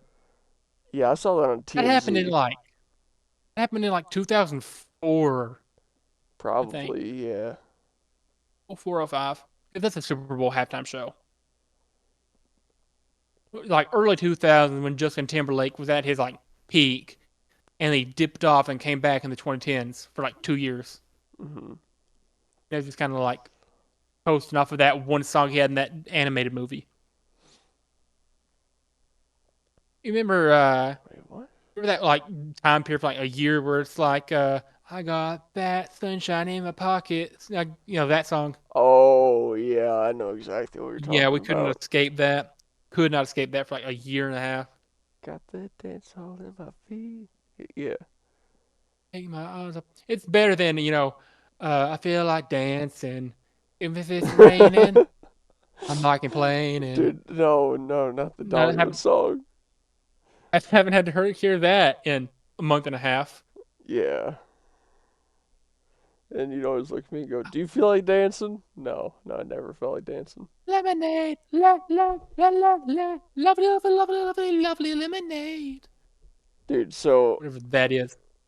at Dollywood right now, the uh the playlist in the country fair is different than the playlist up top. Hmm. And at the one up top, they actually play one of Dolly's songs, where she says she'll be wearing bells for Christmas. And you remember Gary, right? Yeah, yeah, yeah, I do. Yeah, okay. Me and him were talking about that song, and he's like, I got to thinking about it. You come home, right? Dolly's sitting there, they're standing there in front of the front door as soon as you walk in, wearing nothing but bells. Where does she have those bells exactly? And so he starts naming like every piece of clothing she could wear that could have bells on it. She's like, she have like some bell earrings, maybe like some bracelets with bells on them, Skirt, maybe a necklace with bells on them. He's like, but then I got to thinking, belt. nipple tassels with bells on them. He's like, maybe she'd have like panties with bells on them. Maybe she could like have a little toe ring with a bell on it. Yeah. Just start going into detail about Dolly Parton naked wearing bells. And he's like, but she's kind of old now. Like she's like getting in her 80s. Like she's getting kind of Aggie. flabby. I don't know if I want to see all that with bells on it now. He's like, 40 years ago, Dolly Parton with bells. Now that's the side I like to Hmm. see. Dolly Parton now with bells on her. I don't Yo, know. Tommy, Yeah. I made you kill like 30 more seconds. I gotta make another bathroom run, man. All right. Absolutely. All right. So this sponsored segment of the podcast is brought to you by Blue Chew, the one and only. No, I'm just kidding. We don't have any sponsors, and don't buy any Blue Chew until we are sponsored by them because we want to get all that sponsorship money before you get erection pills. Speaking of erection pills, I like to cum. And by cum, I mean ejaculate. And I have a what would you call it? A regiment of supplements, right? That Right? you Oh, you're back? Yeah. Okay, okay, I don't have to talk I anymore. kind of ran. Okay, what were you saying? I'm just curious. I so I made a joke about this episode being sponsored by Blue Chew, and then I told them not to buy Blue Chew until we are sponsored and paid to give them erections. And then I was But then saying, that's gonna be slandering or something or defamation for telling them not to buy it. I said don't buy it until we're sponsored. We cannot confirm nor deny us wanting you to buy it. Okay, We're not anyways, and then I was like, legally inadmissible. on the topic of erections, I like to cum, and by cum I mean ejaculate. And I was like, I have a regiment of supplements that I take. And then that's exactly when you came in, Oh, and I was gonna start talking about all the supplements I take and how they make you cum more. And then I was gonna I'm start sure they. and then I was gonna I start, mean, that could be a. getting into the details about what you take, how much of you take, how often you take it, how much you can expect to come after how much amount of time, whatever. But you got back too quick, so I couldn't even get into it. I mean, like if you wanna list them, you All right, can. hell yeah, let's get into it. Let me open up that note real quick. All I got right. it written down. I just got to go to search and look up zinc, and it's the first thing that comes up. All right, hell yeah. So you should. Okay. Here's how the holy cum stack works. That's what I call it. You're going to be taking these supplements: zinc, L-arginine, L-lysine, iron, B-complex pills, ashwagandha, shilajit, vitamin E, copper sulfate, pygium bark, sarsaparilla bark, sunflower lectin, and inositol. You're going to split those. Oh, You're going to take half of those one day, half of those the next day, and you're going to alternate every single day of the week between your day 1 and day 2 regimen. Your day 1 regimen will be zinc, L-arginine, L-lysine, the B complex, sunflower lectin, ashwagandha, shilajit, and inositol. Day 2, you're going to be taking the vitamin E, copper sulfate, pygium bark, sarsaparilla bark, ashwagandha, shilajit, and inositol. As for dosages, 50 milligrams of zinc, 1,000 milligrams or 1 gram of L-lysine, 1,000 milligrams or 1 gram of L-arginine, 25 milligrams of iron, 1B complex pill, whatever dosage that is. Find what works best for you. That is a relatively finicky vitamin collect collective to properly dose. So figure that out for yourself. Vitamin E, about oh, 650 milligrams. Copper sulfate, you only need about 1 milligram a day, but you can take up to 5. All just depends on what your diet is. Ashwagandha, hey. take honestly as much as you want. I typically take around 2 grams a day right before I go to bed, about a half hour before I plan to go to sleep. It gives you some pretty cool dreams and helps with hormonal balances and whatnot. The Shilajit, I take about 250 milligrams either every morning or before bed. Just depends if I have anything busy to do that day and if I want to take it or not. The inositol, you can either dissolve it into water, it's completely tasteless, colorless, odorless, whatever. Take about 300 milligrams per day. Or if you're a total badass, you can't snort it. It's a white powder and it dissolves in your nose quite easily. You can snort about 100 milligrams and it feels fantastic. It gives you a ton of energy. I love snorting a nozzle. Uh, the sunflower lectin, take about 1,200 milligrams or 1.2 grams of that. The pygium bark, between the bark and the actual extract, you want a combination of about 500 milligrams, about 250 of both. And the sarsaparilla bark, you want to take about 1,000 milligrams or 1 gram every single day. Or not every single day, but every single, what would be second day of your regimen. Basically, if you keep that up over the span of weeks, your balls will swell absolutely ginormously. They will become so large and so full of semen that they will actually be in pain, and you will need to come Hmm. to relieve yourself from the pain and feeling like your balls are going to explode. Now, when you do come, don't be surprised when your ejaculations last around 30 to 45 seconds, with the first 25 to 30 Oh, seconds being absolute nonstop pumps of the thickest ropes you've ever seen. You're going to produce about a quarter cup of cum every time you bust a nut. It is going to be an absolutely unreal amount of semen releasing from your meat. All right, it's going to be oh. scary the first time. You're going to be genuinely terrified of what erupts from your penis, but it is so worth it. If you try to keep your ejaculation down to once every 2 to 3 weeks, your balls are going to feel very tense and pressurized like every second of the day, but it's all going to be worth it that once every 2 or 3 weeks when you just let loose, bust, absolutely cream, and paint the walls white like that one episode of SpongeBob. It's it's so cool, and it raises your testosterone naturally too. So you don't go bald, you don't get funny balls. It doesn't have any of the side effects of steroids, but you get all the benefits of it. And I highly recommend that you guys get on that cum stack. So again, you're going to switch between day 1 and day 2, where day 1 you're taking zinc, L-arginine, L-lysine, B-complex, sunflower lectin, ashwagandha, shilajit, and inositol, and day 2 where you're taking vitamin E, copper sulfate, pygium bark, sarsaparilla bark, ashwagandha, shilajit, and inositol. I'm not going to go through the dosages again because that's way too much stuff, but you can rewind the Yeah. recording and just listen to it again. And maybe if we have some social media pages for the podcast at some point, I'll just put a little picture of this up there and you guys can just follow my regiment if you'd like. Happy coming, guys. At, Anyways, back to our at this normally point, scheduled programming. real quick, at this point, I feel like I should mention that neither one of us are licensed medical professionals. If Yet. you take this advice from us, we are not, we again, legally inadmissible. We do not take credit. This was not a suggestion or a prescription, but merely sharing of a story. Yeah, and with that legal Don't disclaimer sue out us, of the way, fuck the law, please. do what I tell you. I'm kind of like the voice of reason here. I'm the little angel on your shoulder. Yeah, I'm the little demon telling you to bust a gigantic nut. And I'm the one saying that if you do, um, don't sue us, Or do. I please. honestly would like to hear you talk about how much cum you produced in court. I want it on legal record that you busted a fat nut because of me. And, oh, so where were we at on the discussion prior to You your had me little? entertaining the guest while you went to do something. Okay, I'm talking about before that. Who knows? Okay, what else do you wanna what else do Uh, you wanna maybe enlighten? maybe we'll get one more shower thought out. We'll have a little conversation about it and Okay, wrap it up.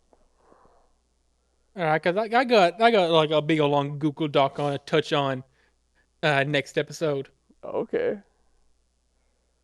So what anyway? What kind of ideas do you have this time? Because I genuinely want to know what's going on in your head at any given moment. Do you want a thought like fresh off the top of my head, or do you want one of the ones I got written down? Let's go like fresh up the top, but make sure this isn't like a scripted sounding show. Okay, okay. Let me set the phone down then. All right, all right. Random thoughts off the top of my head. Uh, I think it is completely unnecessary for lions to have barbs within their vagina that makes it harder for males to pull out during sex. I did not know they had that. Yeah, so if you ever looked at like a cat's tongue, they have like barbs on it that help for like cleaning meat off bones. So Hmm. the inside of a female lioness's vagina has even larger hooks that are meant to grab the like the flat part of the like the bottom of the head.